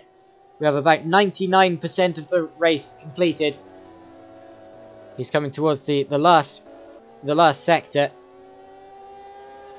and has absolutely dominated this race. He's being chased by Danny Van der Neer, but I don't believe that Van der Neer is going to quite catch him in time here. He's given it a good try, but it's not going to quite reward Van der Neer. Let's watch this front of the order now. It says there's 100% of the race completed, but that's not entirely true because the race has not finished yet. Slight lock-up from Holmes. As we just round Sector 2, we are now going on to the final sector of the first race of the WCS GP series. 3 corners to go here for Jonathan Holmes up at the front of the order. The gap is 2.1 seconds, so it's come out a bit. It looks as if Danny van der Neer has given up on the actual win here. Holmes is coming around the final corner now, and Holmes puts his stake in the ground, puts his flag at the top of the mountain, and wins the first race of the WCS GP of 2018. Danny van der Neer crosses the line in second. It's going to be Wesley Stefano who scores a very quiet third place, although he is being chased by Wopke Hoekstra, who just hasn't put enough in. It's too little too late from Wopke Hoekstra for a podium position. But anyway, Wesley Stefano third position. Then it's Hoekstra and Rupp who crosses the line without the left rear, without a left rear piece of bodywork. Roy Vigil is going to cross the line in 6th position, providing he doesn't make a silly mistake coming out of the final corner, which he does not do. Roy Vigil crosses the line in 6th. 7th is Simon Frelick. 8th, without a front wing now, is Sven de Vries. And can he hold off Menno Klont? It's going to be a big ask as Klont goes to the outside. And I didn't see how this happened, but Klont is forcing his way around the outside of de Vries. It's going to be a drag race to the finish, and de Vries has less drag. Does de Vries win? No. Klont gets 8th position. De Vries is 9th. They come together after the line, but that doesn't matter. Dan Hook comes together with all of them as there's a big rollover for Menno Klont, as a bouncy car for Sven de Vries twice, and 3rd and 4, 5, 6 over, 7 times over, but that doesn't matter because he's crossed the line. Oh, Gerrit de Vries in hard as well. Oh, they're all piling together after the line. It was Dan Hook in 10th, Gerrit de Vries in 11th, Mark Fuller in 12th, then it's Jacob Pegg who is going to cross the line after them. Antonio Strelinovic is going to cross the line in 14th, and the last point is going to be taken up by Patrick Klaus in 15th position. Now, who's already finished the lap? The race a lap? Oh, everyone. Okay, so Patrick Klaus has already finished the race a lap down here in 15th position and takes the final point. Just missing out on the point is Tristan Pottis in 16th position.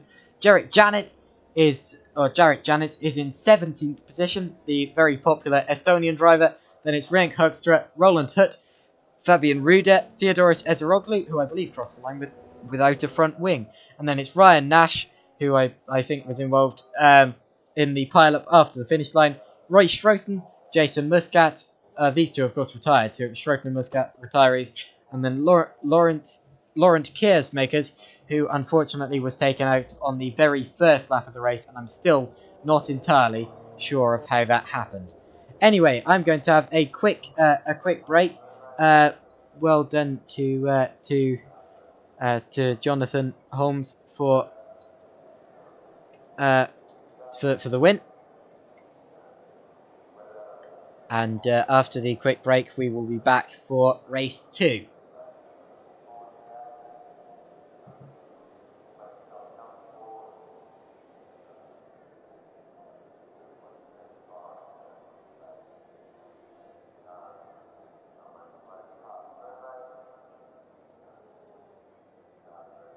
Third and 4, 5.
Right, everyone, we're away on the warm-up session for this this race. Still a bit of time to go before race 2, but definitely closing in. It's going to be a shorter race with no mandatory pit stop, so we are going to just have a straight sprint to the finish, really. And it's just about, well, just about to start. Many drivers in this series and others opt not to go out on the formation or in the warm-up session because they just want to rest, really. And to be honest, I can see why. My voice is a bit shattered after race 1, and I'm sure that my legs would be a bit shattered after driving. Of course, I've done league races in the past, and I'm always quite tired after even a 20-minute sprint. So yeah, definitely a very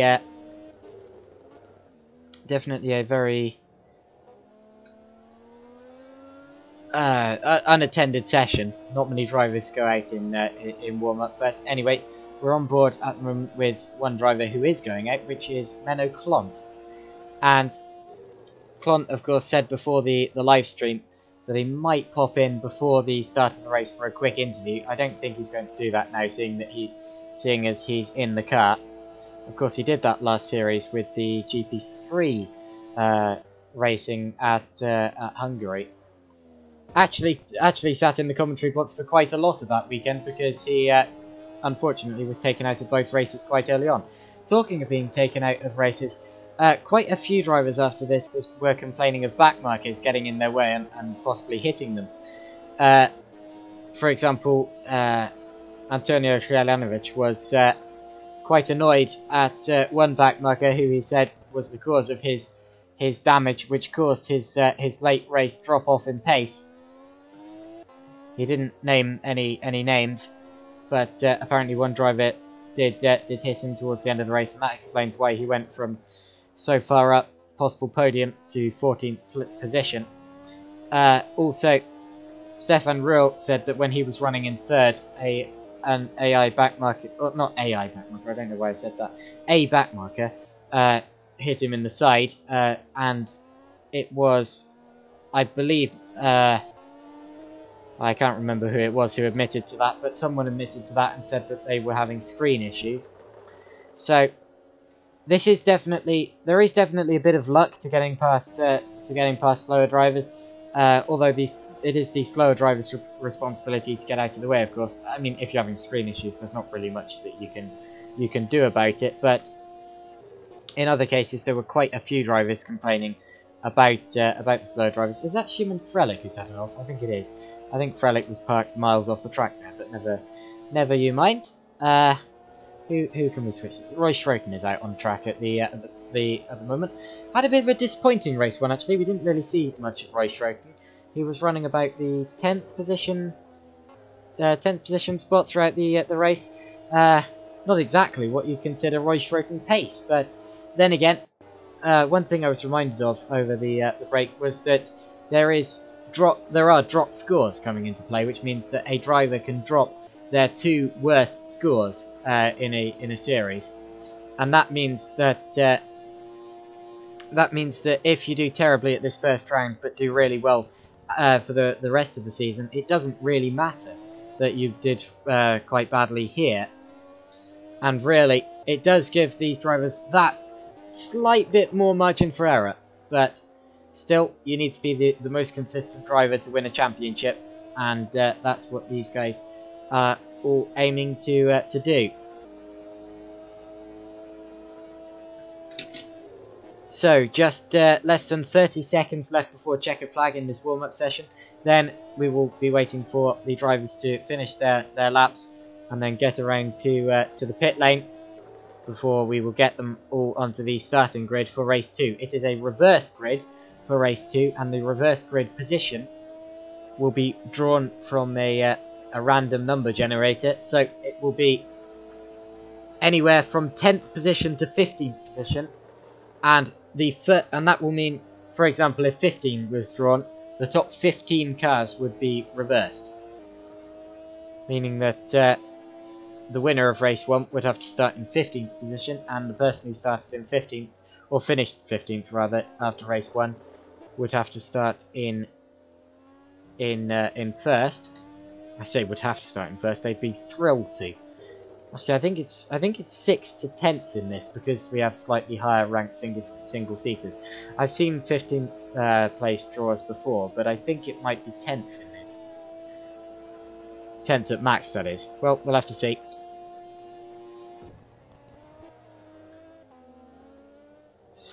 Very large lockup actually from Royschroten there, and I think that was just him.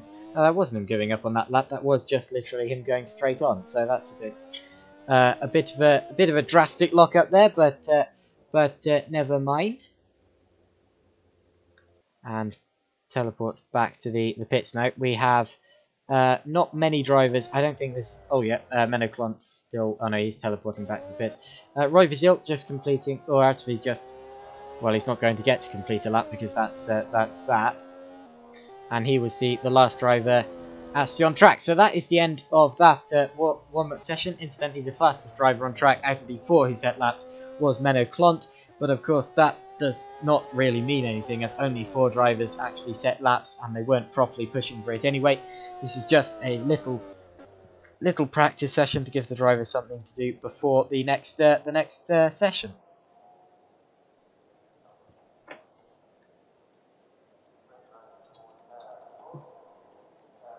Now, we're just waiting for the drivers to make their way to the grid. There you heard the grid thing. Right, I'm going to read out some comments. So Fabian Ruder says, that was an unpleasant drive. I was a bit unlucky trying to avoid crashes at turn 1, which is a mistake. Or a shame, rather.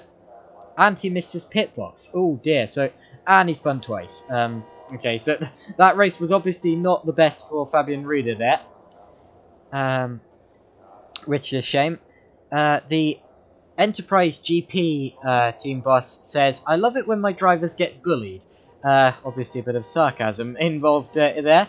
The Enterprise GP drivers were involved in quite a lot of racing. Of course, Antonio Srelanovic is an Enterprise GP driver, and he was bullied by a backmarker in that, or allegedly.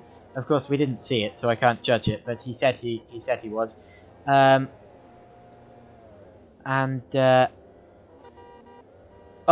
apparently the livery is just there because they the liveries haven't all been updated yet. As we're watching the drivers accelerate away at the start of this race, at the start of this formation lap, the reverse grid draw. Where's Jonathan? 10. So the reverse grid draw was 10. And that means that the top 10 drivers are reversed, meaning that Dan Hutt is starting on pole, Sven de Vries is in 2nd place, Menno Klont is in 3rd, Shimon Frelick 4th, Roy Vizil 5th, Stefan Ruhr, Wopke Hoekstra, Wesley Stefano, Danny van der Neert, Jonathan Holmes, our race 1 winner, Gerrit de Vries, Mark Fuller, Jacob Pegg. And this is a good time to talk about the liveries, actually. Apparently all of these liveries that you see here, the standard WCS liveries, are only in play because the liveries that are going to be on these cars are not completed yet. Then it's Antonio Srelanovic, Patrick Kreis, Tristan Potters, Jarek Janet, Rink Hoekstra, Roland Hutt, Fabian Rude, Theodoros Ezeroglu, Ryan Nash, and then the 3 drivers who DNF'd from race 1, Roy Schroten, Laurent Keersmakers, actually I believe... Actually, where is Jason Muscat? Muscat, unfortunately, is missing from the order, so we have lost Jason Muscat here. But that still leaves us with 24 cars, so still a very decent lineup. Very decent grid size. Also, it'll be interesting to see what Laurent Keersmakers can do, because he was unfortunately taken out. He said that someone lagged back and he just couldn't avoid them in race 1. So that is a big shame for the ex-Super League driver, and we'll see what he can do from pretty much the back of the grid. Or not pretty much the back of the grid, but the back of the grid. And whether he can properly make his way through here. We're just waiting for the drivers to get to the grid. Oh, that's a spin. Jarek Janet has been off on the formation lap. So Jarek Janet, our first spinner, and the race hasn't even started yet. He would have started in 17th position. He will be able to reclaim his grid position. But still, that's going to have really damaged his tyres. And I didn't see how that happened. I presume he was just trying to be too aggressive with possibly weaving to generate heat in his tyres. And he was just too aggressive with getting, or maybe just too aggressive on the throttle. But Janet, very embarrassing to spin on the formation lap. The leaders are now in position. They have to wait for a very long time before the people at the back of the field get into position in a grid this size. That can often affect tyre temperature. Ryan Nash has spun. We've had another spin, and Ryan Nash is pointing the wrong way. Hopefully he hasn't lost the engine. He's got going again. And now he has to kind of sort himself out without backing into anyone or hitting anyone in front of him. And this is going to take the field.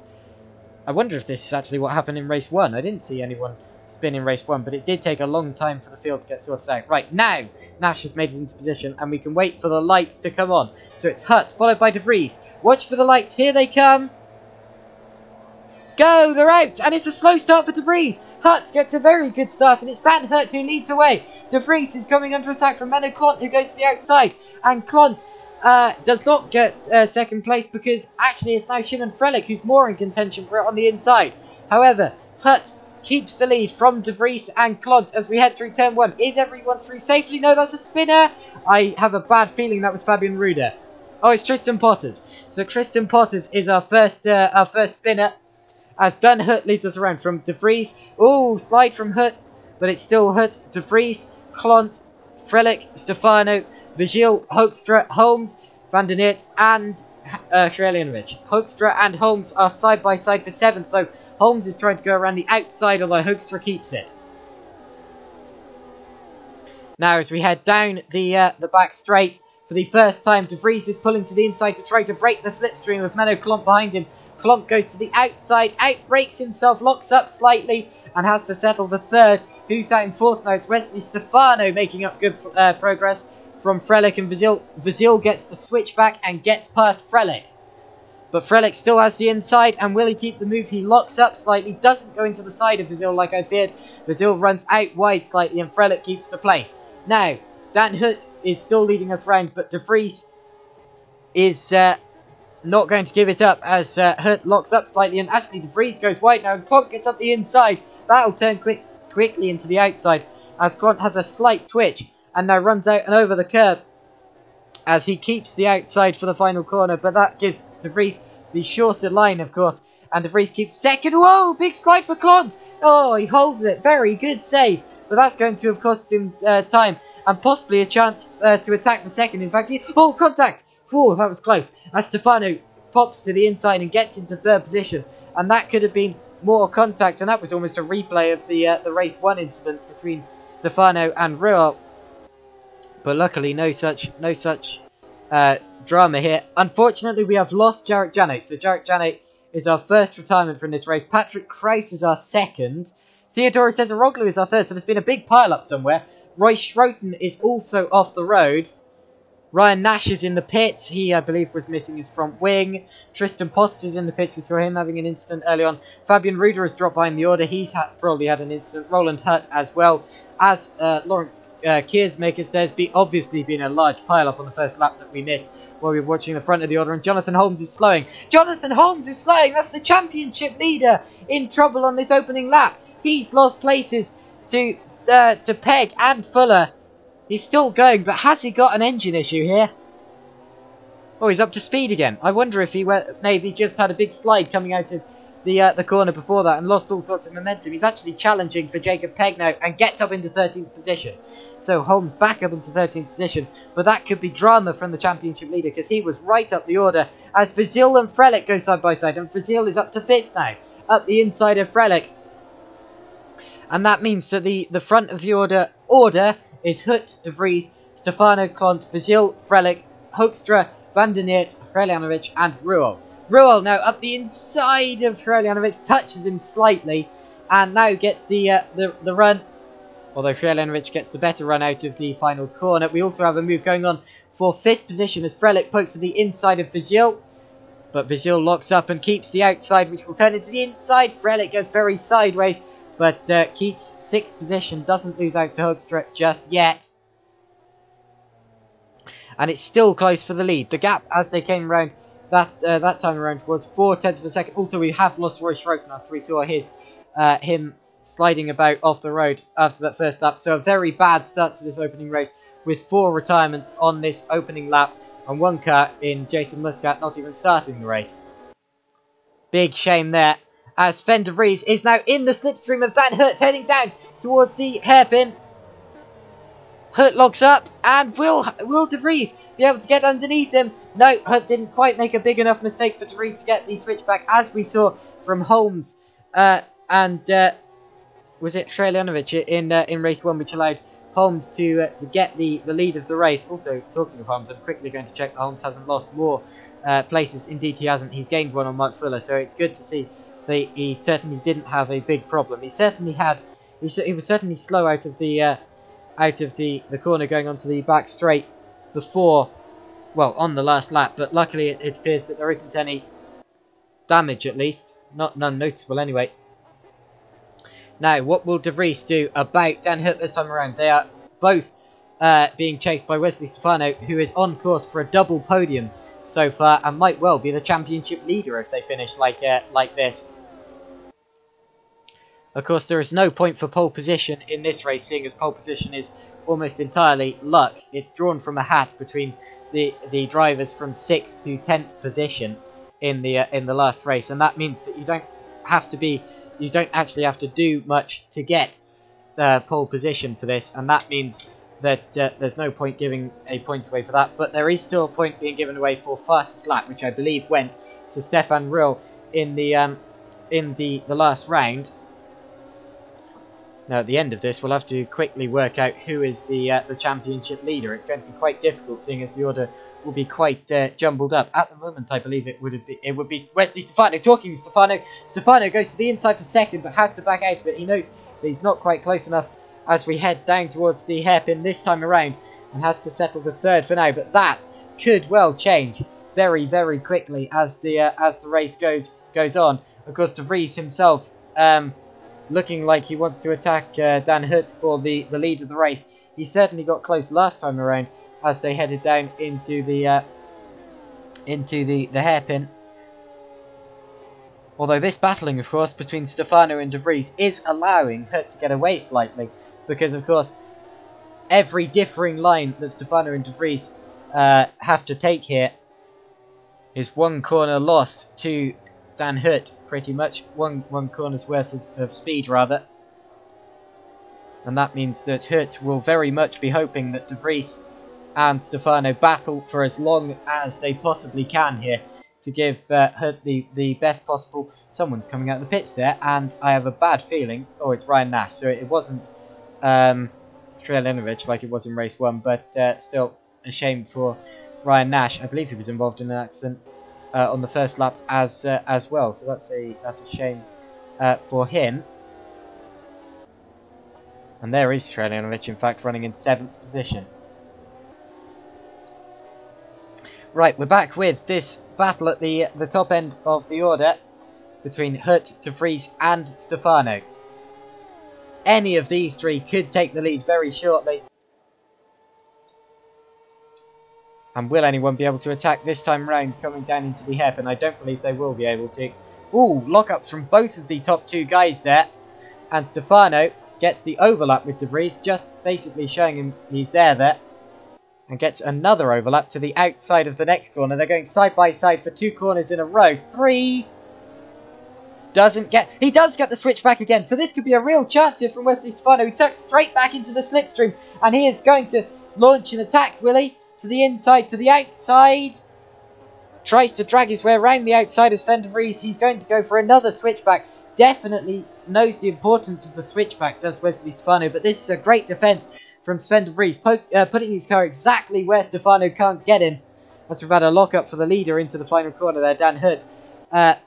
But Sven de Vries doing a very good job of defending from Wesley Stefano here, who is attacking for 2nd position here. As we head on to lap 6 of the race. Already 44% of the race completed. It's a very quick race, only 12 laps. Half of the speed that, half of the time rather, that race 1 was. Unfortunately, we have now lost Ryan Nash from the order. So Ryan Nash becomes our latest retirement, our 5th retirement, plus 1 DNF. So that is a big shame for Ryan Nash. Also, unfortunately, the 2 teammates of Tristan Potts and Fabian Ruder of, what's the team name again? Danish Racing Team, unfortunately, have dropped a long way behind the order here, possibly with incidents. Now, all 3 of the top 3 guys are separated by less than a second.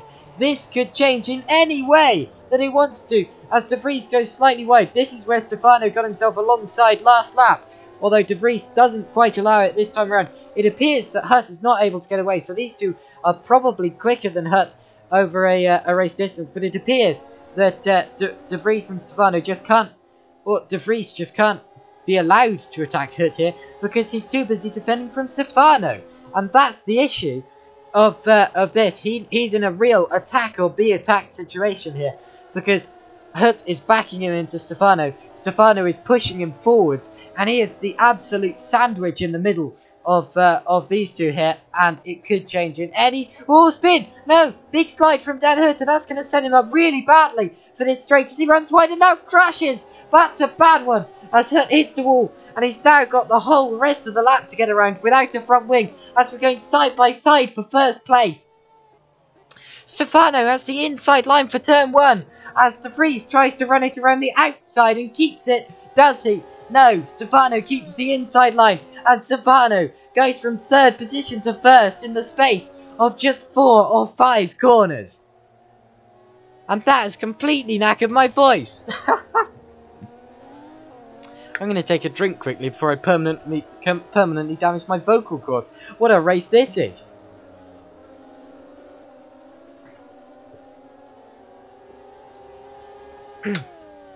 De Vries runs slightly wide out of the corner heading onto the back straight as everyone fans out in the background.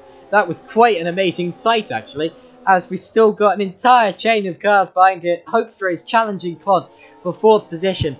Hoekstra goes to the inside of Klont for 4th position. And does he keep it? He's certainly going to have to be careful as he runs wide. Hoekstra runs wide and over the curb. And Klont, I think, is going to keep 4th. Although Hoekstra is still there, actually. Yeah, so Hoekstra gets up to 4th now. Good move from Hoekstra to hold it for several corners. And the order, very muddled up order, is now Stefano, De Vries, Vasil, Hoekstra, Klont, Ruel, Holmes, Krelenovic, Frelick and Hutt. But Hutt, of course, is going to have to pit because he is missing his front wing. It just looked as if Hutt was slightly over-eager to get the car going again after the final corner, and that really cost him as he spun into the barrier, as we very nearly saw Megané Klont doing. And Klont is now going to come under attack from Stefan Ruel, who pokes to the outside and drags his way down the start-finish straight. We're going 3 wide with the other Holland Racing, with the other orange car on the inside of Jonathan Holmes, and Antonio Krelenovic benefits from that as well. I was going to say Holland Racing Team because, yeah, it is Holland Racing Team. I thought they'd had their name changed actually, but they haven't. So again, we've had another bunch of muddle up in the order. It's Stefano, De Vries, Vigil, Hoekstra, Ruel, Holmes, Krelenovic, Klont, Frelick, and Van der Neert. Those are the top 10. And where has Dan Hutt come out of the pits? In 16th position. So he needs to launch another attack if he wants to get back into the points-paying positions. The final points-paying position is held by Jacob Pegg at the moment. And Megané Klont is missing. Megané Klont is out. No, he's back again. He was just lagging. So Megané Klont, after all of that panic, is back. Is still in the race, of course. As we've got Jonathan Holmes up to 6th already. So our race 1 winner in good position to possibly launch an attack for a good result in race 2 as well. But this position is very good for Wesley Stefano, who is leading the race and effectively the championship as well. It's always good to get the championship lead in the first round, to just get that confidence advantage heading into the rest of the season, just to get the ball rolling as Vasil goes very wide and Hoekstra goes off the track to avoid him there. And I don't think Hoekstra will be allowed to pull the move here because he will have been deemed to have gained advantage from that, I think. But he has pulled the move for now as Ruel also attacks but Hoekstra, I believe, went off the road and gained advantage there, trying to dodge Vazil, who was slightly slow out of the corner. And I don't know what's going to happen there to Wopke Hoekstra. We might see a stewards inquiry for that after the actual race. We'll have to see, as Stefan Roth has been demoted, or has got up to 4th position, and Roy Vazil has been demoted 2 positions for now. Now, what is the gap for the front of the field? It is 1.1 seconds, so still not massive, but certainly not in attacking range just yet. Talking of attacking range, though, Roel is certainly aiming to get his race back on track for Wopke Hoekstra, who is the next car up ahead. And he will be trying to launch an attack soon as Vazil gets a bad run out of the hairpin and almost comes under attack from Jonathan Holmes, who now comes under attack from Antonio Jelanovic, who puts himself up the inside line of Holmes and also has the inside for the slight kink in the straight here, although it looks as if Holmes is going to keep the inside for the next corner, which is a left-hander. Jelanovic is right on his tail and almost tips him round, as if Holmes had braked any earlier. There would have been contact. Talking of contact, there was contact. As slight twitch from Jelanovic, but Holmes keeps 6th position for now, and this could definitely all change. The 3rd position battle is still on between Hoekstra and Rowe, as Rowe is in the slipstream. Talking of the slipstream, look at this snake behind them. Rowe pokes out into 3rd position but doesn't get it. Roy Vazil, meanwhile, is under attack from Holmes, who makes contact. Do they make more contact? No, they don't. Luckily, if they'd locked wheels again, that could have been very dangerous. They're still side by side, though the danger has not passed. But talking of past, Jonathan Holmes has not got past Roy Vazil quite yet. Jelanovic gets past. He launches up the inside of Jonathan Holmes. There is slight contact as they bang wheels in the 2nd apex, but Holmes keeps his nose on the inside and possibly gets the place back again. He does indeed. And they have both demoted Shimon Frelich there down to 8th position. And Frelich now is back in the slipstream as we head down the start-finish straight. And Jelanovic gets a good run on Jonathan Holmes in the slipstream. Pulls out of the slipstream to the inside and gets through, does he? Yes, he does. Puts his car out to the outside line. Makes sure there is no way for Jonathan Holmes to get back at him. And Holmes drops down into 7th position now. Our race 1 winner, as Wesley Stefano and Sven de Vries get away at the front. The gap between them is now 3.9 seconds, so I think that Sven de Vries has made a slight mistake. Also, Wesley Stefano has really gone on the attack now and has pulled a nice gap for the lead of the race. He wants this championship lead, and he wants it now. Stefan Ruhl back in the slipstream of Wopke Hoekstra. Pokes to the outside line.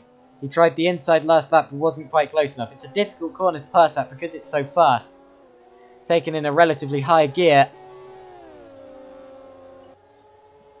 But there are certainly more opportunities on this lap. It's a very good track. I really do enjoy this one. The Dubai Autodrome. Often muddled up with the much less popular Yas Marina circuit in Abu Dhabi, but couldn't be more different in terms of characteristics. This track is very flowing, and there are some banked corners, and it's very well thought out. Yas Marina is very point and squirt.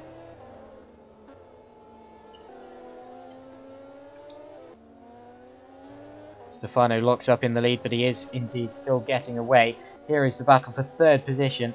We're over 90% of the way through the race already. That is scary, as time really is demonstrating its flying capabilities. Meadow Clont is out of the race, I'm afraid.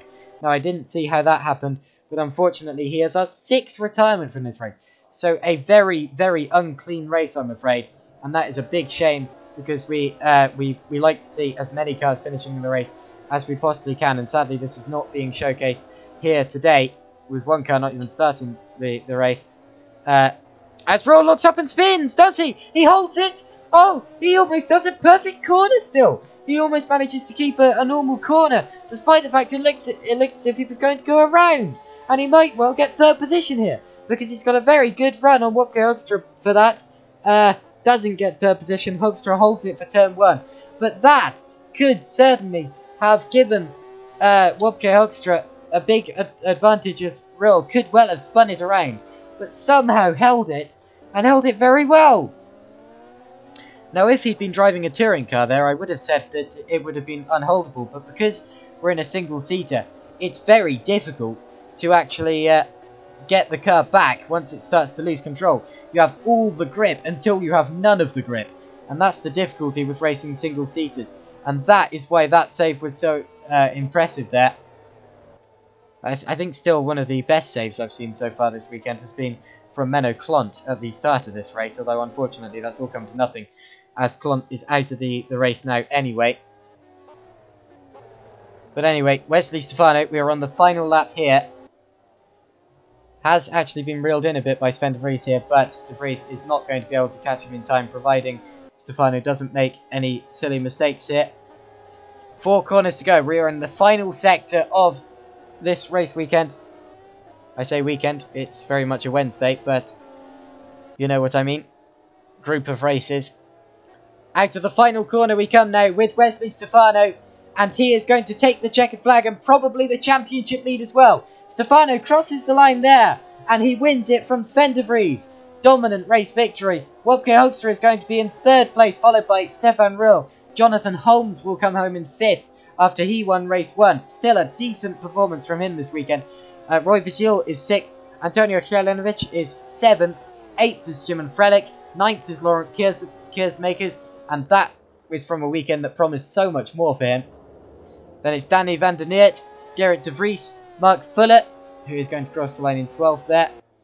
Then it's going to be Rienk Hoekstra. Very, very good position for Rienk Hoekstra in 13th position. He's going to be thrilled with that as he crosses the line there. Consistent race from him. Dan Hutt, who led the race for so long but sadly had an incident. Jacob Pegg, who is going to take the final points paying position. There he goes.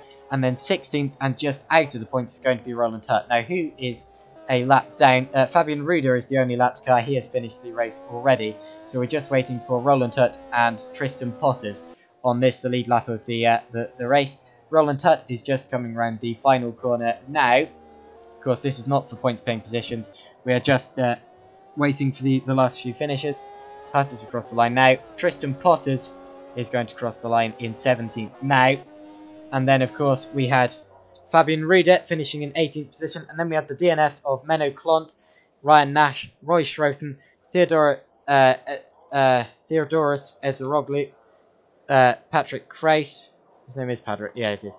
And Jarek Janet. So, big shame for those drivers who didn't finish. Well done to Wesley Stefano for winning the race. And we will be back in a few minutes for a couple of interviews.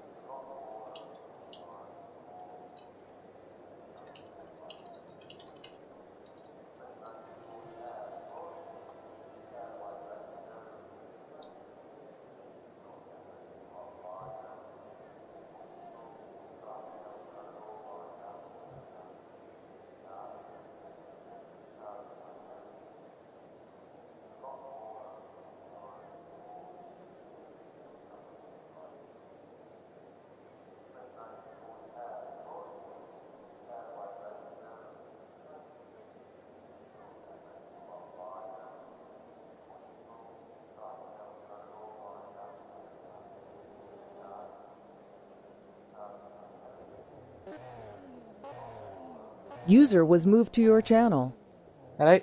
First interview coming up very shortly. We've got User was moved to your channel. Oh dear. We've got a few people waiting for interviews here. Who wants to start? Sven de Vries was in first. How about you? Can you hear us? Can hear you loud and clear. Jolly good. Right. So Sven de Vries, you had a very good Wednesday of racing, I'd say. 2nd place in race 2, although Wesley Stefano, it looked a bit uncatchable. Did you still think a win was in the bag towards the end, or a win was on the cards towards the end of the race? Did you think you could still do it, basically? No, I was pretty confident once he got past, I was not going to be able to pass him back. I unfortunately did not get any laps in until qualifying, so I was pretty content being in 2nd place. When Dan unfortunately spun out and I was in the lead, I was too focused on what's happening then, so Wesley took a great advantage of that and instantly passed before the lead, so kudos to him. We got side by side for a couple corners, keeping it clean, so that was very awesome. No, in the end, very happy with second place and considering the circumstances, for sure. Jolly good, yeah, well done with that. I often say that if you come second, if you can finish second, you can get a win, because all it takes is for the guy in first to have an accident or a spin or even a mechanical issue, and then you take it. So we talked about race 2, doing it in a bit of a weird order here, but how did race 1 go for you? It went all right. Had a good start. Had a coming together with Wopke, unfortunately, so I spun out and had some damage, and I think I rejoined in about 23rd position. So from there on, it was quite a battle. Managed to work my way up, and then I did a David Coulthard going into the pit and putting him in the wall. Set the reverse and put in the wing on. So in the end, to come home in 9th after I also crashed on the last lap, and Menno got me in the last turn. That was not bad. I mean, it was a good race. Had some fun battles, especially with Menno. We went side by side through the entirety of Sector 1, keeping it clean and inches away from each other. So it was, that was good fun. Jolly good to hear. Right. We also have Dan Hutt here. Hello? Hi. Jolly good. Right. So, Dan, you were put on the reverse grid pole for race 2.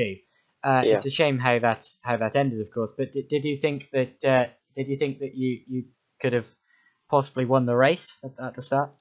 With the pace I've had and advantage over Sven, I thought top 3 was possible. Maybe Sven could overtake me, but first place was, of course, a very big chance. So. Yeah, it's a shame what happened. Was it just over eagerness or? No, I saw Sven in my mirror, so I took the last turn. I slided a bit, already a bit. And then I hit the curbs and I just spun out against the wall. I hoped my wing wasn't damaged, so I could stay in third, but my wing was damaged, so I needed to pit. And I ended up in 14th, so points. So it was a very good race. Jolly good. And how did race 1 go as well? Race 1 was a very good race. Had a very good start. Then ended up in 7th after the first lap, so that's pretty well for my goal. Because my goal was just to get wins, so top 10 was very good. And this is my second season, so to have this pace, this is of course very nice. So I liked race 2 or race 1. I liked it too very much. I ended up in 10th, so the second race started from pole, but it's a shame what happened in the second race. Okie dokie, thanks for that. Right, we also have, oh gosh, we have a couple more interviews to get through. I possibly have to speed up. User was moved to your channel. Right, just going to do User it. was moved to your channel. Hello? Yeah. User was moved to your How's that, channel. guys? Mass moving everyone in. User was moved to your channel. There we go, everyone's in. Right, who wants to start? So we've got, I'm just going to read from the top of the order. Roy Vazil, haven't asked you yet. So, how did your... User disconnected from your channel. Oh gosh. So how did your weekend go, I suppose? Yeah, better start with Garrett. I mean, he just built out the mod. He leads the WCSGP mod series for this season. So let's kick off with Garrett. How did you feel this first race of the WCSGP series? Stressful at the start. I was really curious how it was going to work out. And it worked out really well, actually. Better than expected, to be honest. So yeah, I'm happy. Jolly good. Right. So. Oh, also in, I've just noticed we have our pole sitter, Stefan Roll. So cracking lap, I tell you. Faster than I saw in practice. Did were you disappointed with how the race went after that then? Yeah, I felt really good about that lap. First of all, I mean, I think Garrett built a great mod. The car is really fun to drive, and you can. He put a lot of effort in it, and you could really feel the progress that the mod has made since the first release until now that we just raced it with more than 20 cars. So big, yeah, thanks to him. Thank you. And so that pole lap, that I think it was pretty good. Was not much in it. I think maybe I made a 10th mistake in the first sector.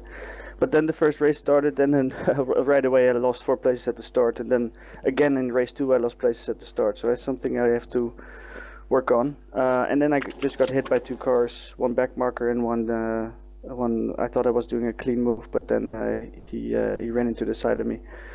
So all in all, just a bit bad luck, but managed to finish in P5. So in the end, yeah, points. Jolly good. And race 2, I suppose, was about the same in terms of your finishing position, wasn't it? Yeah, so again, I started P6 and I lost 5 places at the start, but managed to get back to P4 and had a good fight with Wopke and Roy, which I really enjoyed. So that was fun. And again, good points, so can't complain. Okie dokie. Right. Next up, we have Wopke Hoekstra. So, oh gosh, loud noise there. Okay. So Wopke, we saw you. I think you were around. Actually, you tell me where were you in races 1 and 2, and how did you find them? First of all, I qualified in like P9, I think. So that wasn't very good. But to be fair, I don't think I could have gone much quicker. The car, I'm not sure how they do it, but like Stefan, it's so amazing how quick he is. So I was actually kind of worried for the race, but yeah, the tire wear was good, and I think that's what helped me a lot. And also I stayed away from all the incidents. I had one small crash with Sven at the start, and I'm not sure what happened, but I guess maybe it's my fault, but we'll see. Yes. Okay, Sven says it's my fault, so I guess it is, but but yeah, that happened, and I didn't lose too much time myself, and I had some good battles after that. I was driving mainly on my own, and I after the pit stops I was suddenly in P6, and then in the same lap I think Stefan and Antonio got hit by a back marker or something, or maybe Stefan was trying a move, and yeah, I could pass them for free, so because actually they were much quicker than me, so I doubt I would have done it without them.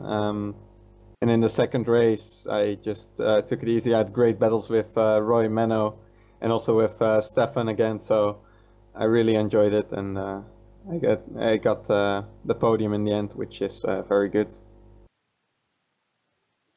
Okay, thanks for that.